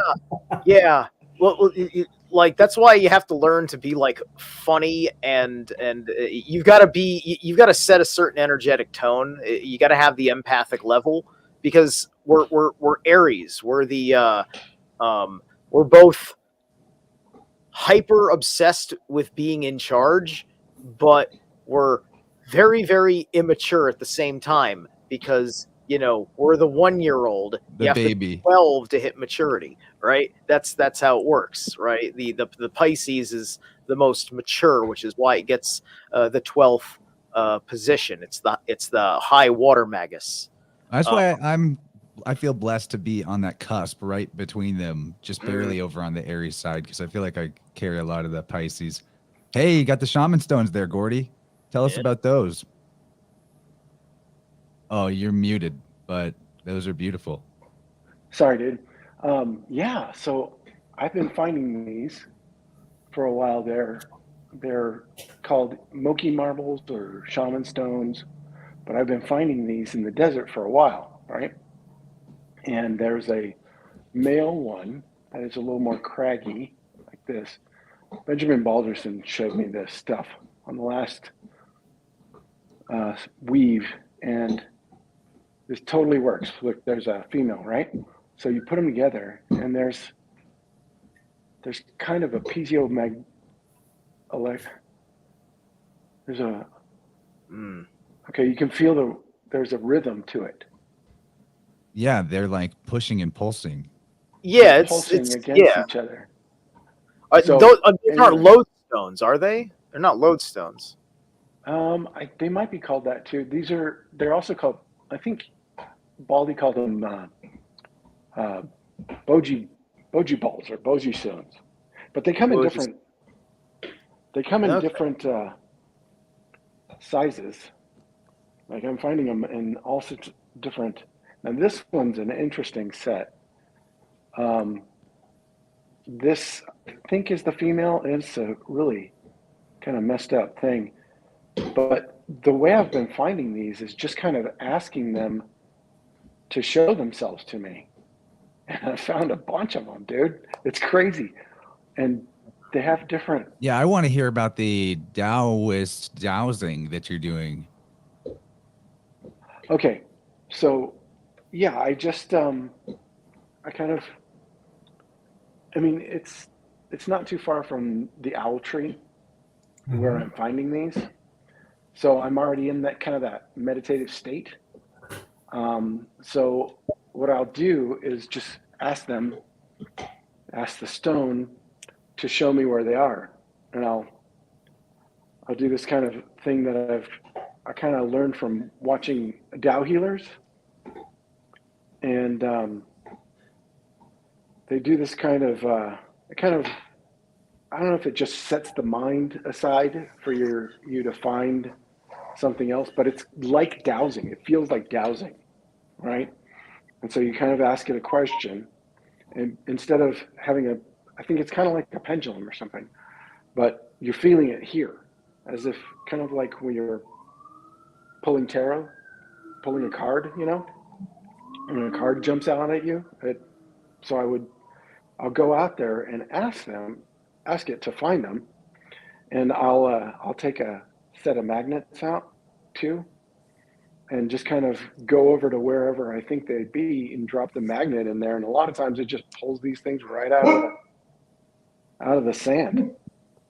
That's and awesome. I found a bunch of them here. I can show you. Like, there's all these Wow, here, dude, that is quite a few. and Holy those. smokes, man. It works That's the like a mother charm, load. dude. And Hey, it's, Gordy, I put this link in the chat over here on StreamYard. Allegedly, these stones are from are Kansas pop rocks. Boji is the name of the company that brands them, because they basically get mined out of, allegedly it's a pyramid in Kansas. Yes, actually, we brought this up on the Weave last Saturday, and I went and scoped out this alleged pyramid, and it's very hard to find a large enough resolution picture to be worth kind of sharing in a screen share. But look that up if anyone's interested. To Is me, it like that does is not it look gonna like show a up on natural Google pyramid. Earth? It looks like some kind of a ancient ruin that has just been grown over, and nature's taken it back over. So you got to they're wonder: pyramids in South America. are They're these some out kind of of like old technology that is resurfacing? I would not be surprise me. I would be remiss if I didn't mention the ram in the word pyramid. Yeah, right. Look at these. These ones are huge. This guy, I don't know. This has got to be like 5 pounds each. They're really heavy, but because it's like totally iron. Do They're the like balls iron quartz, but are they really heavy magnetic, or can they actually touch? How much resistance? Touch. Oh, okay. They All can right. touch, but once you kind of let them, because what I see you doing with your hands, it's very similar. Like, I do qigong exercises, right? mm-hmm. And Yes. you know, I'm imagining that what you're feeling might be that there's chi in the ball, or the ball perhaps interacts with your chi, and it's like a chi condenser. Yeah, dude. Exactly. Maybe. That's what I'm thinking too. That's sick. Now I need those for my qigong practice. Damn it. Yeah, so I think the balance masculine and feminine energies in the body. You know, and I brought up to Mario that it is, that is the torsion field too, would be the Yeah. path of two spinning. Ooh, that feels weird. Wow, holy cow, dude. Now, if I that's can, a I can torsion, feel it This from is here. really, let's get a little bit more Ram talk out of this with the torsion field, and this is also akin to goats too, because of the reference point. Tor is I'm a believer in much of the acclaims of Eeyore Bach, the Bach saga, and according to the etymology of the word Tor in the Bach saga, is that it's basically cognate with Thor because it means your power, right? It was the story was explaining it in a personal sense of your power, your Tor. This is Tor. This is Thor, and Thor. He's got, depending on the version of the story, he's got rams or goats pulling his chariot, and the world is on the back of what? A turtle. Nice. Just like oh, James. that's interesting. Turtles I was are just looking all the at way it. down. All the way down. Yeah, I was looking at that. Do you guys know anything about those? Since you know the I Ching, isn't there a turtle I Ching that's, oh gosh, it's the same thing as a grimoire, a numbered grimoire that I was just looking at on this grimoire Instagram, Right. that talks about all the way the order of the universe is, and it's in the shape of a turtle. Yes, there's a myth about a turtle that came out of the river with something like a magic square, or Yeah. almost like the satyr square encoded onto the shell. I'll start looking it up. Let me see if I can get a link on that one. That's a cool story. Yeah, I don't know anything about that. Something that is, I guess because it's too weird for like the media, entertainment industry, is that in Stephen King's It is has only one natural predator in all of the cosmos, and that predator is I think it's literally the turtle that the world is on the back of, or something like that. Or it's a cosmic turtle that's very important to like the whole of the cosmos. It's kind of like a deity, right? And so it will eat the creature in its true form, and it's the only thing that can truly destroy it. Yeah, I remember that too. Yeah, I've never read the book, and I don't know if I want to after hearing about the one ritual scene. In spite of that, it's a really good book. Exactly. That's the one thing they took out of the book that I agree with, which is surprising considering it's Hollywood. So Regan, you're in Alberta, right? Yeah, Isn't that the land of dinosaur bones? it is. Yeah. Yeah, Go to guys have lots Drumheller of, and you can go to Drumheller and you can see the actual bones in the strata. And where I used to live, near Dawson Creek, there's a little town called Tumbler Ridge, and they found a massive deposit of dinosaur bones while they were digging a pipeline trench. And I actually know people who were there when they dug them up. So yeah, it was pretty interesting. Yeah, isn't that interesting? My nephew does that. He's I don't know what his actual title is, but I guess he's a fossil hunter, and Yeah, he has been involved in a paleontologist? few of those. Mhm. Nah, he works for a company. Oh. So they're like the guys that are entrepreneuring the dinosaur business stuff, which Yeah. I don't know. It gets dicey because they were involved. I guess they knew the people that got Sue. Do you remember that whole thing? The guys that found Sue, the Tyrannosaurus skull in Montana. Mhm. There was a whole big fight with that thing. This family found essentially it was pretty much a full Tyrannosaurus skull and body. You mean the head of a dragon? Head of it, right? Yeah. That's Dude, in Da Vinci's totally Demons, does. season 1. The Pope shows a T-Rex skull to Da Vinci, and he That's says, right. "You want to examine the head of a dragon? Join the church, and you can." Right? He was Yep. tempting him with the Vatican archives. It was a brilliant scene. That series was it was amazing how much they let hang out I know. in that I can't series. believe they only let it run 3 seasons. That's what killed me. It's just like, Da Vinci died an old man. Come on. There's a lot of crazy stuff you can tell us right now. Yeah, and it was incredibly accurate. Like I was constantly fact checking the series, and I'm like, damn, I didn't know that. Damn, I didn't know that. I highly recommend it. Oh, It's- yeah. It's founded in You a lot of historical accuracy. You get a sense of how the Jesuit order operates through that guy, the guy who's like the handler for the Pope. Quintessential Jesuit. That's how I always imagined him. Yeah. It's like they picked him out of my imagination. Yeah, because like one of the things they didn't quite do that they should have done with the series is it's basically about the church versus Venice. Was it Venice? No. Which city state of Italy was it? Venice? No. Florence. Florence, thank you. Yeah. And shit. Who was that guy who was like his brother ran the theater? His bloodline or him become Pope later on. Like his family line gets into the papacy.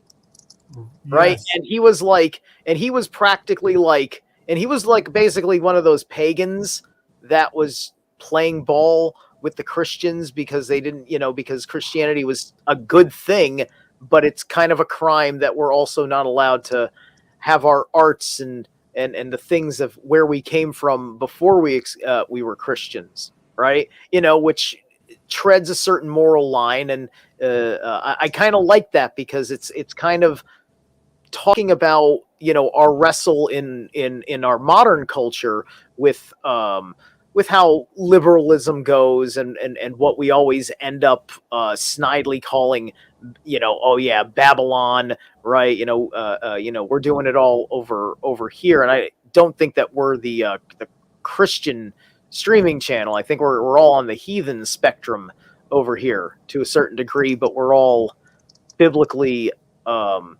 we all found a place for the Bible at the same time, which is what's kind of cool and interesting because it's esoteric now, and that's a big part of who we all are.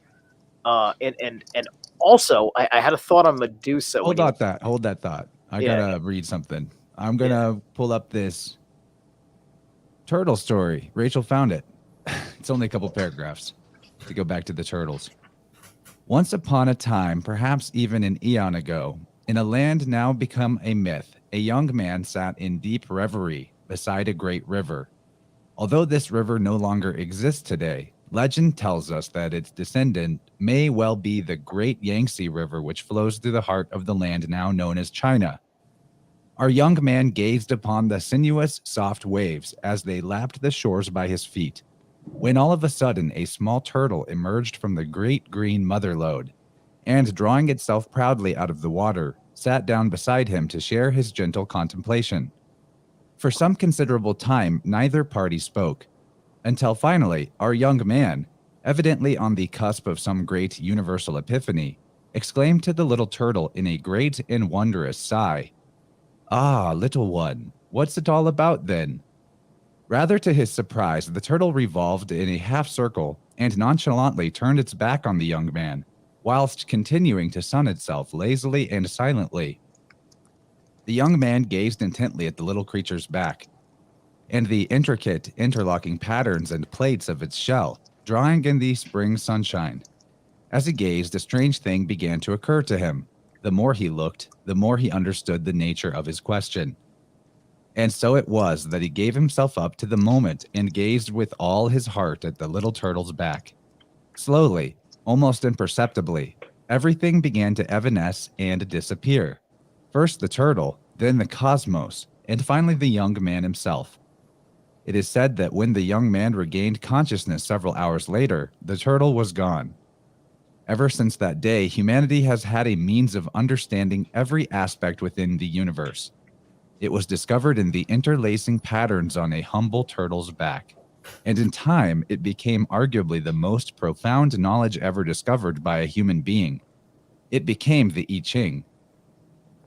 So yeah, that's the legendary story of the mythical Chinese emperor Fu Sui, and encapsulating the I Ching origin, which is pretty amazing. That's a good one.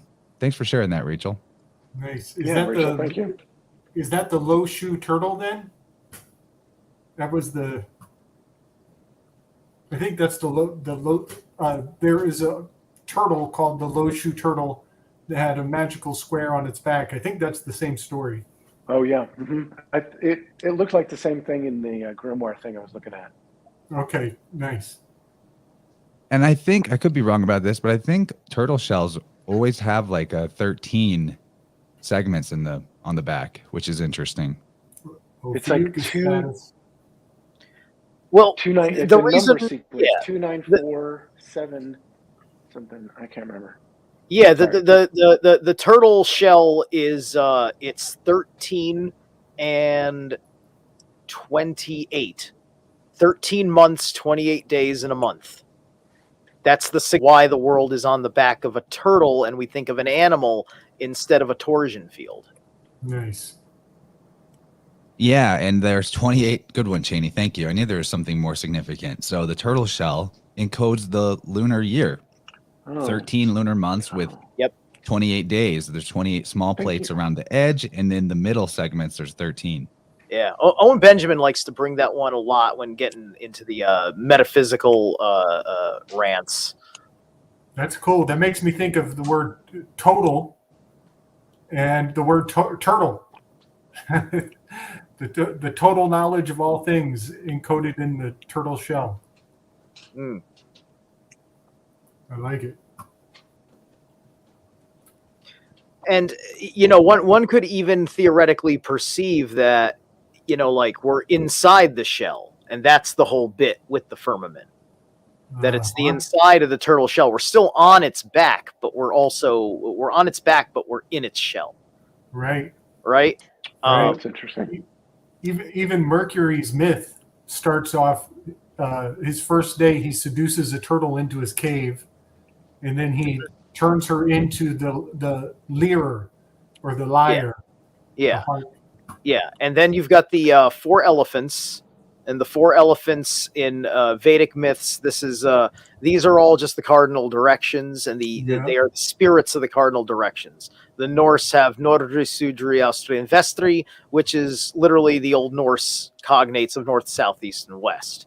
Literally means the exact same thing. And so we're doing they are magical, emotional concepts, north, south, east, and west, and that's why they're dwarves. And now we got some Terry Pratchett on our hands. Yeah. Terry Pratchett had that whole thing going on. I saw an British animated movie of the Weird Sisters. It was pretty cool. It was kind of like watching like a Norn's adventure story. Nice. I loved it because like each one of them, it's very subtle, and I'm guessing this is how Pratchett did it. But like often the commentary from each of the witches, the eldest witch is kind of always noticing stuff that's already happened, stuff that's in the past. The youngest witch is always like noticing the patterns about how things are coming up in the future as looking at all these events in the empire, right?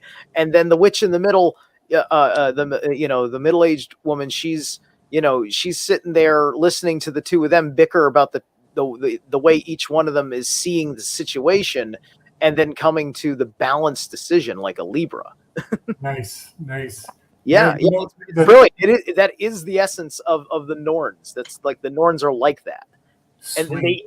And this was in the 70s. What were you about to say, Gabriel? Yeah, and that movie's called The Weird Sisters, isn't it? Yeah. They even have an accurate reference to Candlemancy. They made a joke because the youngest sister wanted to light a candle for something, and then the middle sister says, all right, but no funny business, no black ones, no red ones, just white candle, right? And in candlemancy, white is just mere simple purity, right? So all it does is healing and stabilizing effect, right? So it's always your safest magic candle. So those are the three Moire, and it's also the three wise men. And you say that's a Terry Pratchett, right? Yeah. Terry Pratchett, yeah. Yeah, I've got a copy of that movie. Actually, I have a file on my I think it's a desktop. part of the Ringworld universe or something. Like it's a whole franchise of books. Nice. You know, I did a dig on the Moire a while back, and I'm gonna look it up again. But what? So you got the past, present, future. You know, the future is weaving, ever changing, mutable. The past is fixed. The present, the past is cardinal. The present is fixed. Excuse me. So those are the three signs of the zodiac, or the three crosses: cardinal, fixed, mutable, over and over and over. But something that was really interesting was the middle sister. Their name is different in different cultures, but I believe in Roman, the middle sister is Lachesis. And this is something I haven't flushed out all the way yet, but Lachesis is often depicted with a globe and a scroll, which is round earth, flat earth, three-dimensional reality, two-dimensional reality. And what blows my mind is the moral relativity of legislation. Legislators are crafting fiction or flying by the seat of their pants with no regard of the past or the future. They're only worried about the present moment. And I find that very interesting that Lachesis, with her scroll and globe, scroll and sphere, she is encoded in the word legislation. And it also makes me think of that the Skull and Bones order called Pen and Scroll. Somebody help me out. Quill and Scroll. Quill and Scroll. That also comes to mind. But yeah, they have different names in different cultures, but it's always the same kind of dynamic. And then they become men. When Roman culture comes around, they make them the three wise men. Right. Hey, Regan. Yeah. In Canada, so Gabe and I learned something today that even if you didn't take the stimulus up there, and they will still come after you for the balance of whether you used it or not. Like they'll tax you on it. They're taxing the stimulus. Oh, I don't know. I don't do business with them at all. I never asked. I never asked for the stimulus. I never applied for it in any way, shape, or form, and no one's talked to me about it at all. Yeah, so we have a associate who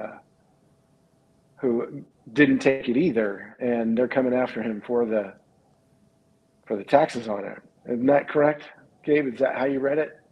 Yeah, man. Something to that effect. They're putting the call out that if you got the checks, now you got to pay them, and the timing on that is so insidious. Oh yeah, they had said that. They had said if you would take the checks that there was no tax taken off of it, and they were going to come after you for tax later. That was openly stated right at the beginning. But like in my case, I don't file my taxes. They take my tax money under protest and duress, and I make that very clear. And that's actually a point that Joshua brought up earlier that I wanted to touch back on, is like the government has set themselves up in the position of God to where they take the first fruits. Like you don't even get to see it. It comes off your check. You don't have a choice. It's gone. Right. And so there's a lot of people that, you know, especially in the church, that they tithe money off of what their take home is, but that's giving to God second. And It's secondary. That is such Yeah. a good point, Reagan. Also, Oh, giving yeah. money to the church isn't really giving to God, in my opinion. Humbly, it's given to a corporation still. no, absolutely, because all the churches have filed their paperwork with the government to be tax-free. Right. And therefore, once they registered themselves to the government, they became a government church. Right. And They're an agent of the government. Yeah, I mean, Yeah, exactly. Yeah. there's no accident that Salt Lake runs the west of the Mississippi taxes, and they own all the genealogy. Yeah, the only through honest church would be Ancestry.com. one. The only honest church would be one that actually pays taxes. You know, it's because they would be separating themselves from the state as far as That would be a receiving paradox too, benefits. though, because they're pay. Yeah. Then they would be paying the murderous war machine, which doesn't seem very Christian. It's so crazy to think about. Yeah. Well, like- it's just like Jesus said, "Render unto Caesar that which is Caesar's," right? And then he held up a coin. I and think said, what he "Whose means by picture is on that, it?" at least my interpretation of that verse, is actually render unto Caesar that which is Caesar's, as in citizenship, your persona, the fiction.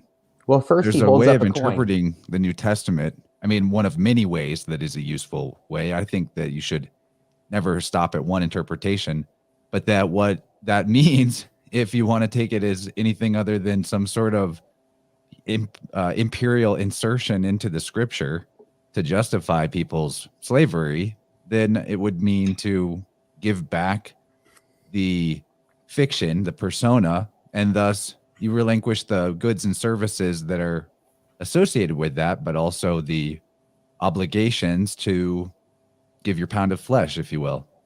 Yeah, my interpretation of that is because he holds up a coin first and asks whose picture is on it. It's not to like give your taxes to the government; it's give all of it back. Just like you were saying, you're like, okay, well, we're not using your money; we're going to do our own thing, you know, and we're going to free ourselves from that system, because so much is done in the name of acquiring money, and so much that's dishonest and awful. I mean, when it, you know, the love of money is the root of all evil. That's pretty true. You know, when it comes down to it, people will do all sorts of things that they wouldn't do for money just to acquire it. It's amazing. This is a great topic. So, you know, he was looking at one side of the coin, the public facing side, the front of the coin, the top of the coin has the face on it. The back side of the coin, that's private. That's the other side. And if you take your social security card and you read the back of it, it actually says, this is the property of the United States Department of Treasury, whatever. Yeah. Then the next line, it says, if you find this card and it does not belong to you, they just said it belongs to them, then return it to the United States Department of Treasury. Right. That means they're telling you this is not yours, this is ours. And the next thing they are saying is render on to Caesar. Give the card back to us. It belongs to us. It is not yours. So everybody who reads the back of their own social security card should be saying, oh, this doesn't belong to me, and send it in and return it. Yeah, and if you look in the fine print along the edges, you know, like here in Canada, it says that your social insurance number, or the SIN as they call it here, that's issued by the Human Resources Department of Canada. Okay. So it's proof right there that you are an employee of the corporation. And then if you look on your birth certificate, it says it was printed by the Banknote Company of Canada, which if I was to hold up a bill like Zerliath is, you could see that was also printed by the Banknote Company of Canada. Right. Mm-hmm. That, by the way, is a silver certificate, not a Federal Reserve note. It is not debt. Nice. What year is that? Right. 1928. 28. Wow. I remember seeing those. Yeah, I've got one of They're those as different well, size but too. mine's only for 25 cents. So that's like 5 years before 33 with FDR.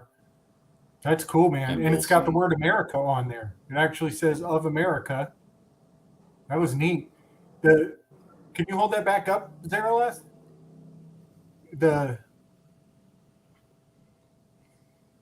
Nice. Made it big.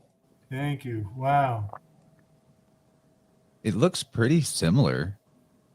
Mm-hmm. It may not focus Yeah, on well- the camera, but 1928 is under the word one. Yeah. Yeah. So Yeah, that's the similarity was the bait and switch. Yeah. So what does it say at the top Right. above the Says United States of America? silver certificate. Oh wow. Wow. Oh. So does it say anything about a Oh. Federal Reserve? That's cool. No, nothing at all. In And, fact, no it weird actually sigils on says, the back. okay, there's fine print in between silver certificate United States of America. It reads, this Whoa. certificate that there has been deposited in the Treasury, the United States of America. Invokes the Treasury Department. Wow, that is so cool. Is it larger? Or is it the same size dimensionally? It's about the same size dimensionally, but Okay. the craftsmanship on it is completely different. Yeah. Like look at this, kind of like you got like it looks like it's got the Boaz and Yakum tower kind of situation going on there. Oh, no But, joke. and it seems like it, and it's like there's a Vesica Pisces mirror looking portal thing, and that's where the one is. So it's got a portal on it And in the Wow. middle, really. and a foundational seal right there. Meow. But it does Yeah. not have. Welcome back. I'm pretty sure Thank you. because the background is really, really simple. It's elaborate. Like it's using like that's like laser precision in 1928. It's that kind of drawing still, but there's no owl hiding in the corner anywhere. Hmm. I mean, and the Federal Reserve's a thing in 1928, right? But this was still printed despite there being a Federal Reserve. Right. Yeah, Hey, and if you Josh, go I back, to kind of switch gears. Yeah. Or you What's go ahead, up? Reagan. then oh, I'm sorry, I hop was over gonna to say, Josh. there's a great documentary. I think it's still on YouTube called "The Secret of Oz," where it talks about Frank L. Baum's involvement in the silver movement of 1872, and how the whole story of the Wizard of Oz is actually an allegory about staying on the yellow brick road, staying on the golden road, right, and not giving in to these, distractions. And he gets into it really deep, but then he goes into the history as well of the financial crashes. And a lot of people look back to the 30s because that was the one that our grandparents lived through, and we knew people that had to go through that firsthand. But the first big gold grab in the States, as far as I can remember from that movie or that documentary, was actually in 1872. And Really? that was where it all kicked off, and it's called The Secret of Oz. I highly recommend that everyone who's Nice. watching should check it out. And I'll point out it's got that balloon. They're riding up in the Bab balloon. Yeah, and even the name Oz, Babylon. Oz is an abbreviation for ounce. It wasn't in the book. Yeah. It was silver slippers. Absolutely. Yeah, silver. Way Yeah. more obvious symbolism to what you're talking about than Yeah. ruby. That Yeah, seems like because- quite a bait and switch. Yeah, The because Cowardly Lion. the silver slippers kept her on the yellow brick road, right? Because she had actual currency. Yeah, she walked with silver shoes on the golden road.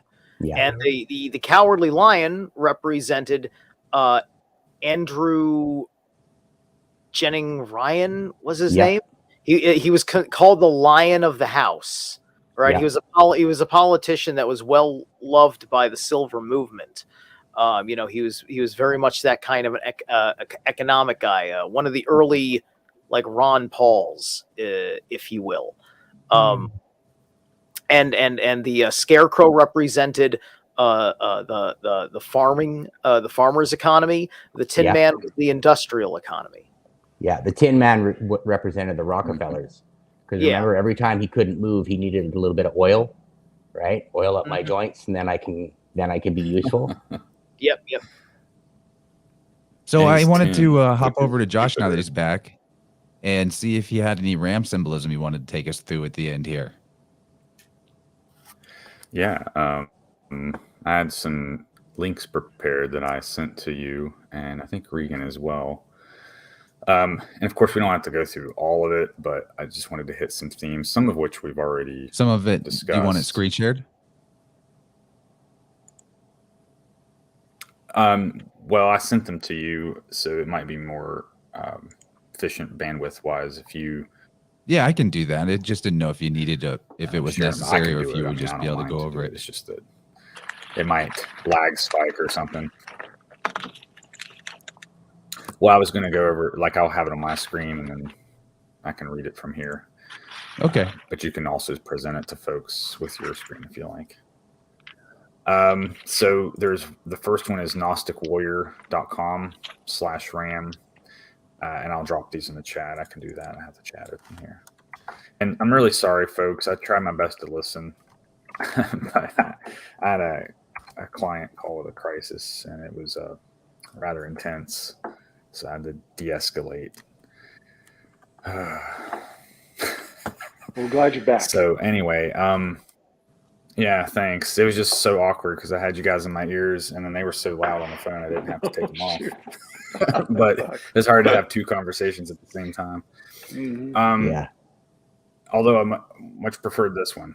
So, okay, so this starts off with the Phoenician god Hermes was often represented in ancient art carrying a ram.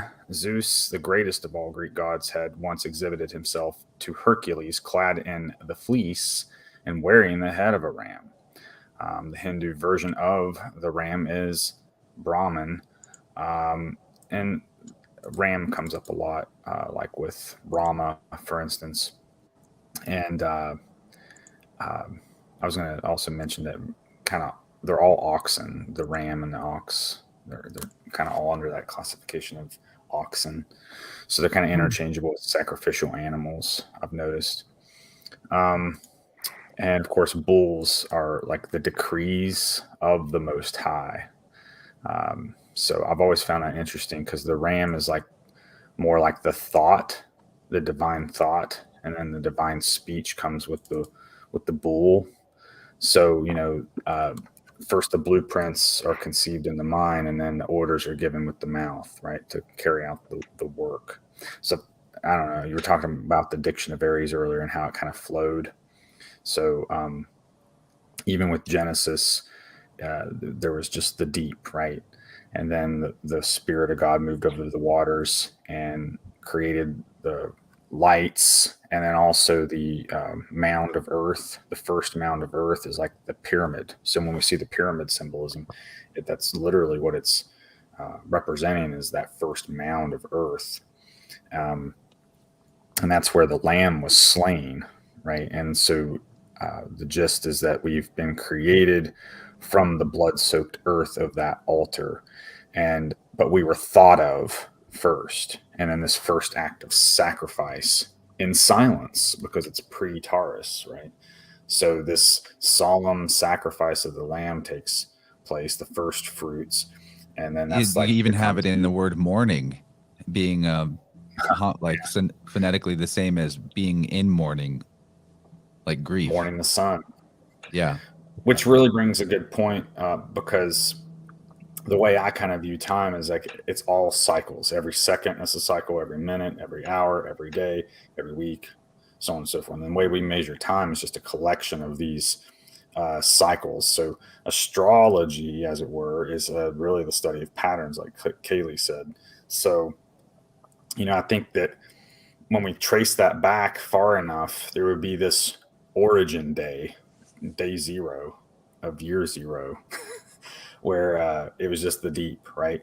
And so when you go to the zodiacal wheel, there's that act of creation, but then it goes through the Aquarian pours out the waters, then the fishes are in the waters. So technically the fishes might have been a predecessor of some sort, but different kingdom, right? So anyway, the ram became like the prototype for the human in a sense.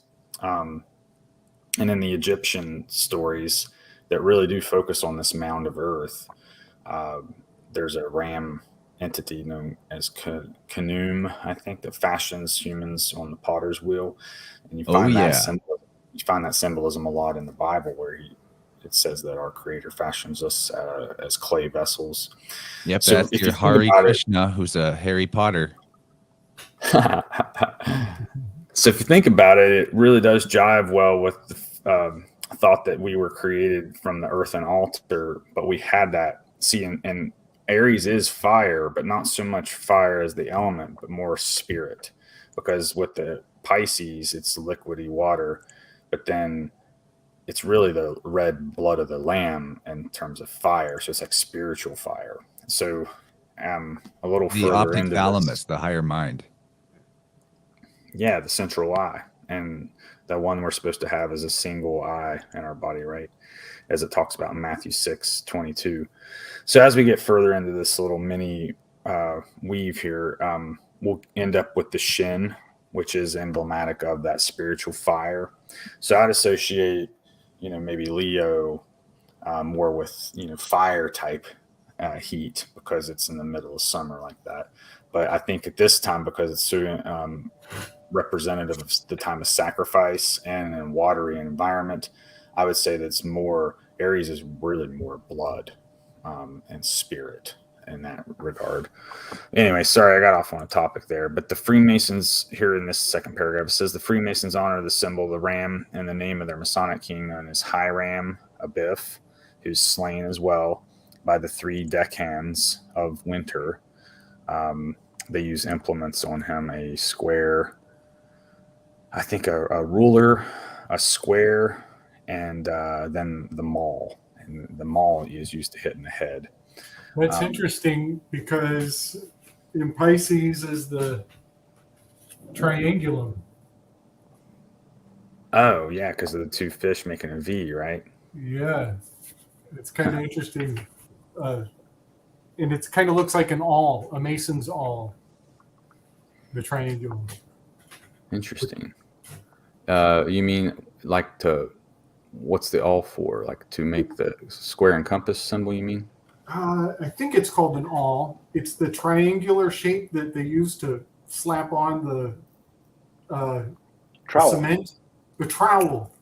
Trowel. Oh, excuse me. Yeah, right. Okay. Triangulum looks like a trowel. Thank you, Gordy. Right. Laying the mortar. It does. Which the mortar they used for the Tower of Babel was pitch and tar, I think, by the way. So I was just imagining when Rachel was talking about that effigy of the Tower of Babel burning, I couldn't help but think of that. And Hiram Abiff was murdered. They put mortar on with the trowel, and Hiram Abiff was murdered with implements of the Masons.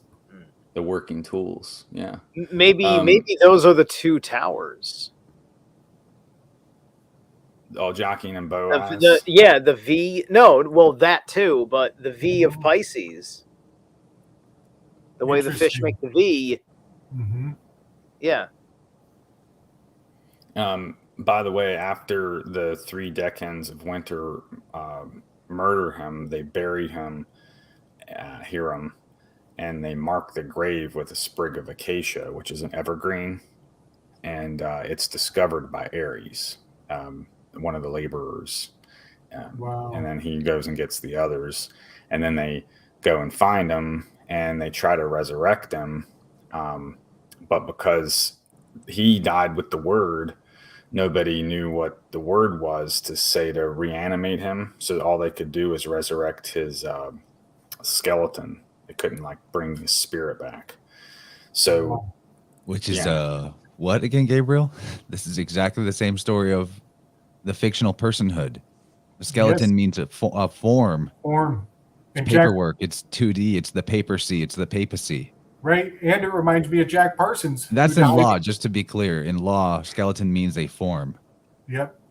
And it reminds me of Jack Parsons, who died without finishing the job. He died with the magic word. He's like, his last words were, "I'm not done," or something very Hiram Abiff-esque. And he's got work left to do. Don't forget the PayPal bull, the Papa Bull. Yes. Mm-hmm. Yep. They claim the authority of the church, like when Christ handed the keys to Peter, whose name means stone, Cepheus, which again, another Peniel reference. And he talks about the gates of hell not prevailing against his church. I think that's also kind of a reference to Hellenization, which would eventually dilute the teachings to the point that, where we're at today, where a lot of people look at it with disdain. It's like, oh, well, it's not worthwhile. When in fact, it's a blueprint and template for like activating your pineal gland and freeing you from spiritual captivity. It's like one of the coolest things ever. And that's why they'd speak about it in parables. I can't remember what. I think it was the last weave, actually. I had fallen asleep and I didn't wake up till the very end, and I like fell asleep to some of the most interesting parts. And I was like, man, I wish I could have commented on some of that stuff. But but they had to speak in parables because they as soon as you wake up, you're out of the matrix, so to speak. You become a threat to their kingdom, as it were, their kingdom of idiots. So you go around waking people up, and they start sending the hunters after you, as it were.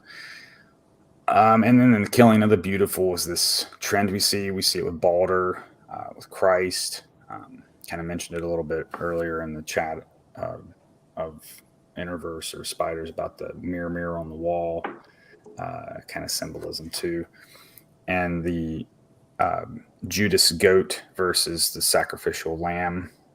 We got, the first month of Nisan with the sacrificial beautiful lamb, spotless, no blemishes, etc.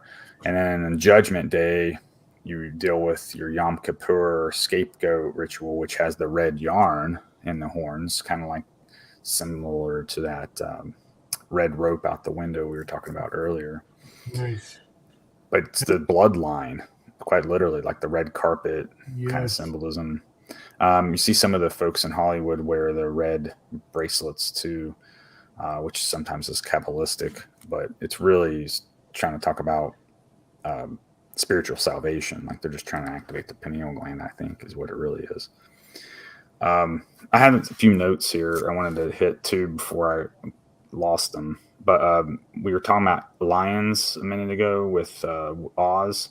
So I just wanted to mention that Aries, A-R-I is lion. So Ariel, which is a princess from the sea kingdoms. But anyway, Ariel means lion of God. And so I was wondering what Aries meant. So you got the difference between ES. Well, S is the fire, the spirit. Well, the Shin, which we'll be talking about. Okay, cool. Okay, yeah. All right. So, but that's how we get our lion lamb symbolism there, which a lot of folks talk about that supposed Mandela effect that comes from Isaiah 11. It's actually the lamb laying with the wolf, not with the lion. But I think we get confused with that because of the Aries, meaning lion. So the Lion of Judah that opens the seals, well, it's that sacrifice of the lamb's blood. It opens the seals, thus the pineal.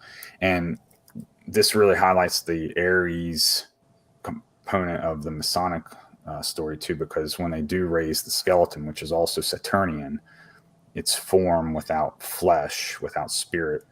The lion's grip is what they use to resurrect, to the point that they do. So again, the Aries lion grip, Aries discovers him, etc. And that's, again, your span of time from Passover, which is lamb, to Pentecost, which is lion, and then to Virgin, which is Virgo, Tishri, Judgment Day. So when you see that famous picture of the maiden walking with the lion and the lamb is springing ahead of them, like Regan was talking about the lamb springing around. Yeah, that's really we got to really pay attention to artwork. Animals represent like countries, they represent bloodlines, packed with symbolism. Sorry, I have a habit of getting off track, but did I share this link? Sometimes I get kind of carried away. You talking about the Gnostic Warrior one? You did share that. But Joshua, I have a anyway, there was a few parts in there that I think people should look at. It's a pretty interesting website. Go ahead. I had a question about that whole lion and lamb thing. I remember it being confusing too, and then remembering it was a wolf and a lamb. And and I remember people using that as an argument for the Mandela effect. Yeah. What's interesting is it is considered a symbol of peace, a lion and a lamb together, even though that's apparently not what the Bible ever said. There's a peace garden at a park next to my house, and they're like these sculptures that have engravings of different peaceful symbols and words for peace on earth in different languages. And there's a big carving of a lion with a lamb. And when I first saw that, I was like, Mandela effect residue. But I don't think it necessarily means that. The full verse does mention a lion later, but the context is separated by some other stuff that's said in the verse. And plus, like, when do lions really hunt for lambs anyway? Wolves do. It makes more sense for it to be a wolf. That's right. But also, it's kind of funny that wolves are mentioned there at all, because there's not that many wolves in the Middle East. So one would logically think. And there's been a lot of people that have taken poetic license in music and things that has been more popular than the Bible verses themselves. And people will remember the way a musician cited segments of a Bible verse as a expression of something going on. Mm-hmm. You know, one thing that I'd like to throw into the mix here, just some elemental aspects. The lion is gold. It's got that sun aspect. Like the lamb is more white and pure, more of that moon aspect. It's also close to Pisces, which is the moon card. But something that I'm hearing, and it's just ringing in my ears, is we've inverted, or the Mandela effect, allegedly, has converted the ram, which is the lamb, the sheep, the ram, and the wolf. They've been swapped. They've been counterfeited. There's some bamboozle going on here. Well, Wolfram is an element. Wolfram is number 74. It is, I used to know. Number I better forgot. 74 too. It's tungsten. tungsten. It's W, right? The tungstone is Wolfram. And the wolf and the lamb have been switched in this counterfeiting of which you heard first, the wolf, which came first, the wolf or the ram. And what's really neat about that is tungsten is used to counterfeit gold and silver bars historically. It's very heavy. Yeah. Yes. That's why it's used for filaments and light bulbs, because it's got such great mass. Right. And have you heard of Wolfram Alpha, everybody? That's a math website. Yes. Yeah, they are a computational knowledge engine that does research on things like, looking at your likes on Facebook and then telling you what you're going to be when you grow up or what you're going to have for dinner on Tuesday. Just looking at all these separate data points and then using computer modeling to make predictions about human behavior through it with big data. Wolfram Alpha is what it's called. And what's the symbol of the wolf covered in lambskin? Is the Fabian Society. Yeah, man. And that's the Antichrist. Your idol shepherds, as it talks about in Matthew 10, 13, and 20. That's a juicy week. All right, I got to show you the logo for Wolfram Alpha because it's a fucking upside down pentagram. All right. Just real quick. Oh, my God. Here it is. This is, see in the middle here? Here's the 5-pointed star upside down. And then around it, there's more points. But like right there in the middle, there's your pentagram, inverted pentagram. All right. And but also, like, the inverted pentagram is the natural face of a ram and natural face of a wolf when the wolf has his ears up and his cheeks are puffing out. Yeah, external points, there's 10. So, I was just stay 10. I was just going to point that out about the 5-pointed face being the natural face of a wolf as well, because my dog is a quarter wolf. Awesome. And he's got that same configuration to his face. Nice. Yeah. Also, They have the jowls, the fur that sticks out of the. Yeah. What would you call their little mane? God, I love that. So Yeah, cool. it's like a mane. It's so Yeah. thick Yeah. around there. so Wolfram is signified by the W, which is reduces in ordinal reduced is a That's 5. the shin.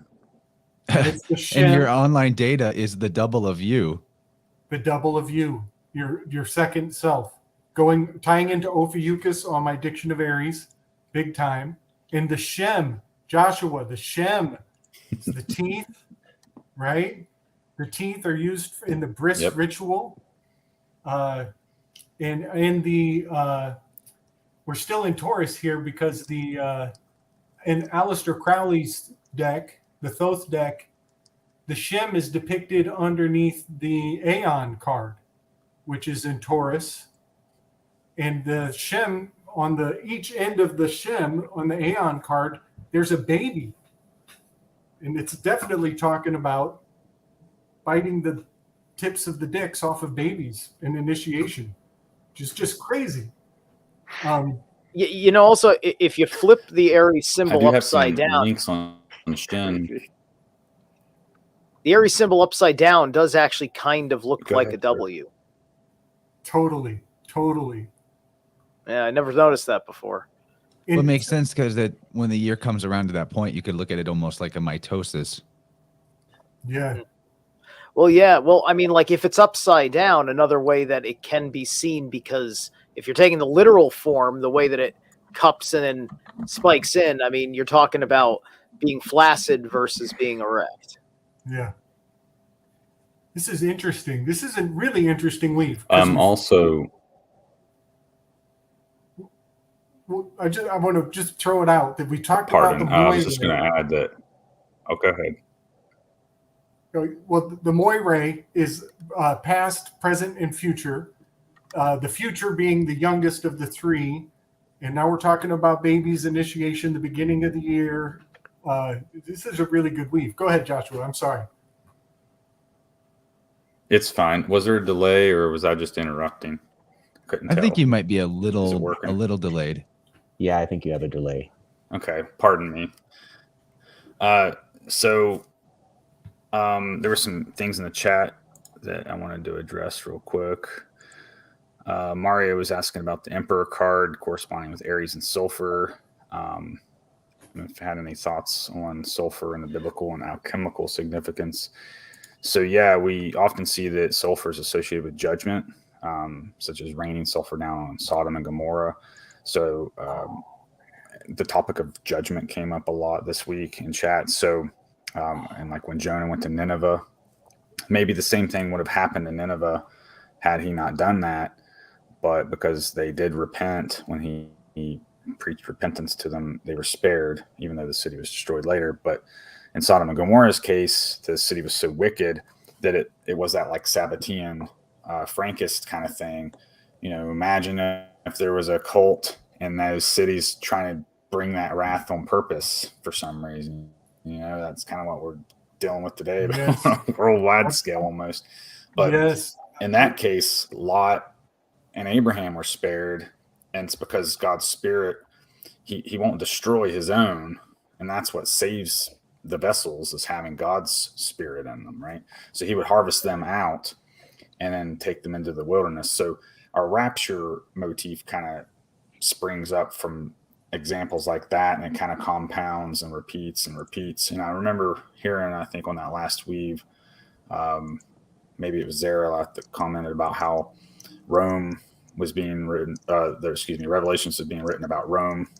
John was writing it about I did say how that. it was fulfilled then, but I think it's going to be repeated again, just like these cycles. But anyway, back to the sulfur. So I think sulfur is associated with judgment, and the epiphany that you helped me come to, Gabe, and a few others, I think, was that whenever I watched the Noon Blue Apples movie, the guy, she goes down through this rabbit hole of awakening, right? Like we all have. And she finally gets to meet this dude that is allegedly part of the Illuminati or whatever, the gatekeepers, the shepherds. And he just kind of laughs at her, but he does say something because she jokes with him about Paul McCartney, whether or not he's alive. Like that was the one question she asked. And he's like, well, God is an acronym. And I thought, wait a second. And buddy. we came to that conclusion that it was the alchemical sulfur, mercury, and salt. Salt, mercury, and sulfur. Can you see was this? Like the triune of, like basically that top loop. O. Yeah, D. the salt. G-O-D. Yeah. Exactly. And it's just like the nuclear family. You got it. And what card number is that child, a reborn child within? Yeah. Right. And what card is number 4? Delta? I'm not certain. Which one was it? Emperor card. 4? Delta. Emperor card is Delta. That's the D, which is the sign for sulfur. Absolutely. And in my territories. Really? Well, the angel, right. Oh, go ahead. Well, in the territories, that Emperor card is sitting on San Francisco in California, where they're much like Sodom. City of angels. Much like Sodom, there's a whole lot of backdoor action going on. Sin City. Hey, while on the topic of the stories this way, if anybody's interested, I got this cool theory about the black sun. If anybody wants to know it. Hey, can I link the video from your YouTube channel on that? Yeah. If you want to just do that, I don't have to. I just realized that what time it was. Like I was just so into this, and usually we wrap up at about 2 hours. It was just such a wild sync that you guys started bringing up Medusa, and I'd made a video earlier today about it, and I hadn't even heard your message yet, Josh. So I had no idea I was going live. Oh, sweet. Yeah, we were talking about let me pull this up right here. Our message. Oh, we lost Chance. Hey, guys, we can do whatever we want now. The teacher's out of the room. When the cat is away, the mice will play. Find out it just class totally. tattletale is. I never use the button on my mouse to actually back out of pages unless it's on accident, because I forget that it's there until I accidentally hit it. So I'll post your video here and in our call-in line, and it's looks like about 12 minutes. But we got to wrap this up so that there's room for the flow state over on Weaving Spiders Welcome. Maybe you can join us there too and tell us that while we're working on our art and stuff. So for anybody that is new around here or just hasn't heard, on Wednesday nights after Vibe Rant on the Weaving Spiders Welcome YouTube channel, which you can find linked in the show notes for this episode in the description, or just type in Weaving Spiders Welcome. We kick off a live stream right after this with the crew over there, where we read each other books and talk about this type of thing and whatever this type of thing is while we're all working on art and putting our cameras on the art. It's a lot of fun. And we're going to have to go for now, though. Thanks for another great Vibe Rant, everybody. It was great to see the lively chat going on. And we will do it again next Wednesday, 8 p.m. See you all there. And before we wrap up, if you guys have any final things you want to toss out briefly or let people know where they can find your work individually, let's go around the horn clockwise, starting with Gabriel. Cool. Slick Dissident on YouTube. That's my jam. I'm just dusting off the old dry erase board today and starting to put out some fresh material. Come check me out. And I'm also on the Weaving Spiders regularly, and I'm here. Joshua, let's hear about what you do. We haven't heard anything about your plugs, I don't think.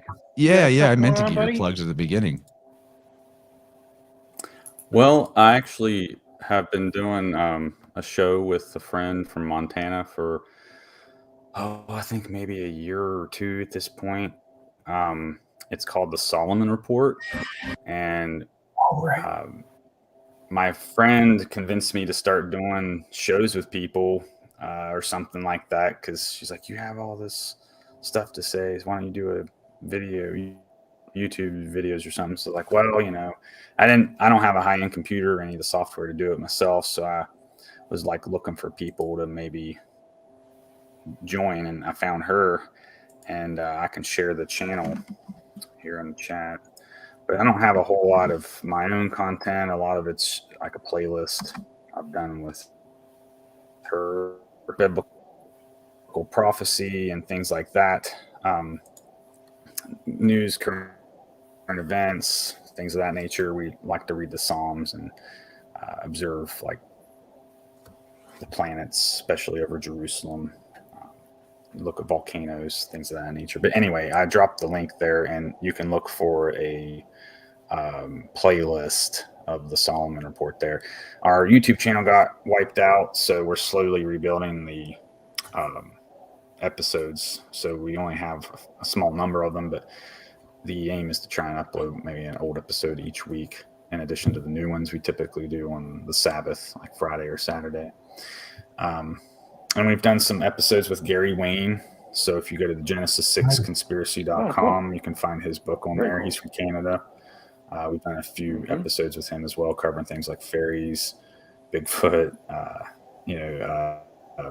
the dragon messiah prophecies, giants, things of that nature. Sounds fun. Yeah, Gary Wayne's pretty interesting dude. Finally made it. Yeah, I finally made a YouTube channel and StreamYard and all that stuff. So I might try to put out my own content soon, but it'll probably be more like screen sharing and voice. I don't really do so much video. But you can find me in the Telegram, of course. And if you want to do anything together. Meow. Very cool. I got. Oh, could I mention one more thing about the sulfur? Oh, yeah. Go, dude. Yeah, get it. So one last thing I forgot to mention was, it just so happens I also have sulfur water here at my house. It's that well water I have is sulfur water. So I've always felt like it had an alchemical effect. You know, probably has something to do with my ears ringing or something. Who knows? But anyway, that was the thing I forgot to mention earlier. Gordy, you had your magnet, the iron rich. I want to say thanks, magnetic. Joshua. You've been great. I love having you on Joshua. here. Call in sometime in the future Vibe Rant. We do these every week. I would love to. Thank you for being patient with me. I rarely get crisis calls, and it just happened to happen. Man, it was such terrible timing. So I still don't know the outcome, so I might have to follow up after this. But thank you for bearing with me. Right on. What you got, Gordy? Well, I keep finding these things, and so I'm pairing them up as I go. So here's my haul so far. Nice. Some of these are spoken for already. So if you want some, That's a nice shot. some of them are. Is it cool? Does it look cool like that? Heck yeah, man. Yeah. Oh wait, here. Let's do a zoom in like a. Wait, do it again. Do it again. I made you big. Want to see? We need to see your balls full screen. Okay. Ah, There we go. if he drops the camera, we may get our wish.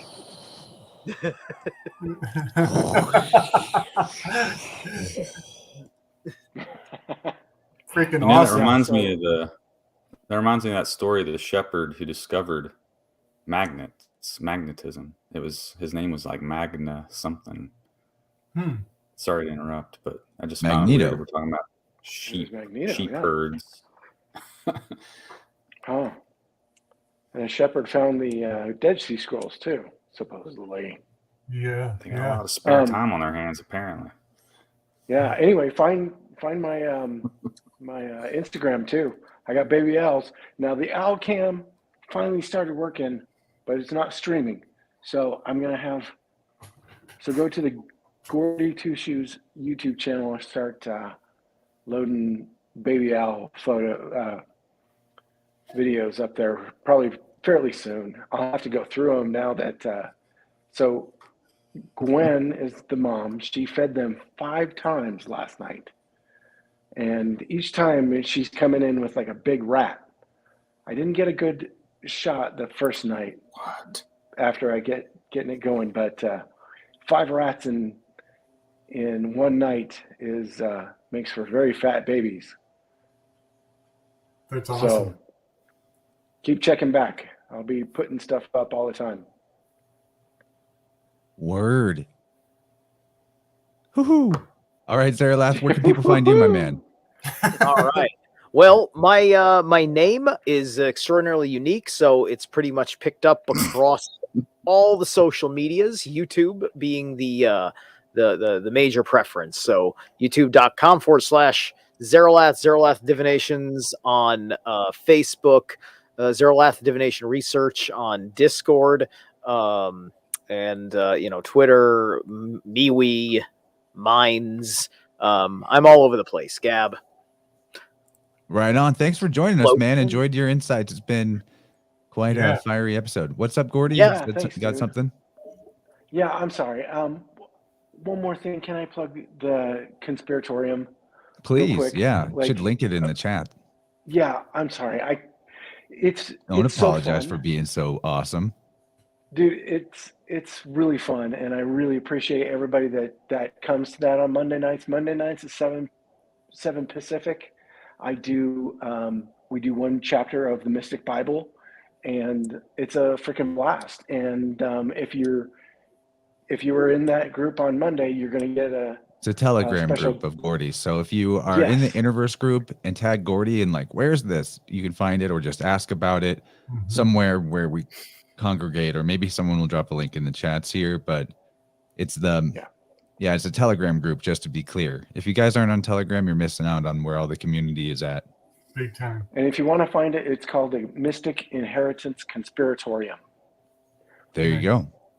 Zeralath, I'm looking forward to your Black Sun Medusa video. That's gonna Thank be you. It's cool. one of my driving videos, so you just got to deal with a little bit of the me commenting on things as my mind wanders. I love it. I'm there, man. That's totally how I roll too. Mhm. Cool. Oh, is there one more little thing I can plug too? Sure. I do a show on Monday nights on tfrlive.com, which is a radio, internet Truth radio Frequency Radio. Yeah, that's right. I'm on there Monday nights. The show's called Trigenesis, and my old friend, I just recorded. I'm doing a pre-recorded video, so I'll be hanging out in the chat room, or audio rather, because it's radio, of Dr. Sean David Morton. So I'm announcing that all over the place right now. Dr. Sean David Morton will be my guest this Monday, 9 p.m. Eastern Standard Time. Awesome. TFRlive.com. Awesome. And I see that Mario dropped the Telegram group for Gordy's thingy. Oh, thank you, Mario. Or something. Maybe that's his personal Telegram. You might get flooded with messages. But we got to go. We got to leave some room for the flow state, which is probably about to kick off. So see you guys over on the Weaving Spiders. Welcome channel. Much love, everybody. Thanks for tuning in.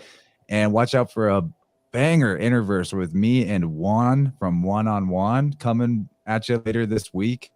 It's a really good one. All right. Much love, y'all. Bye-bye. Meow. Yeah. Meow.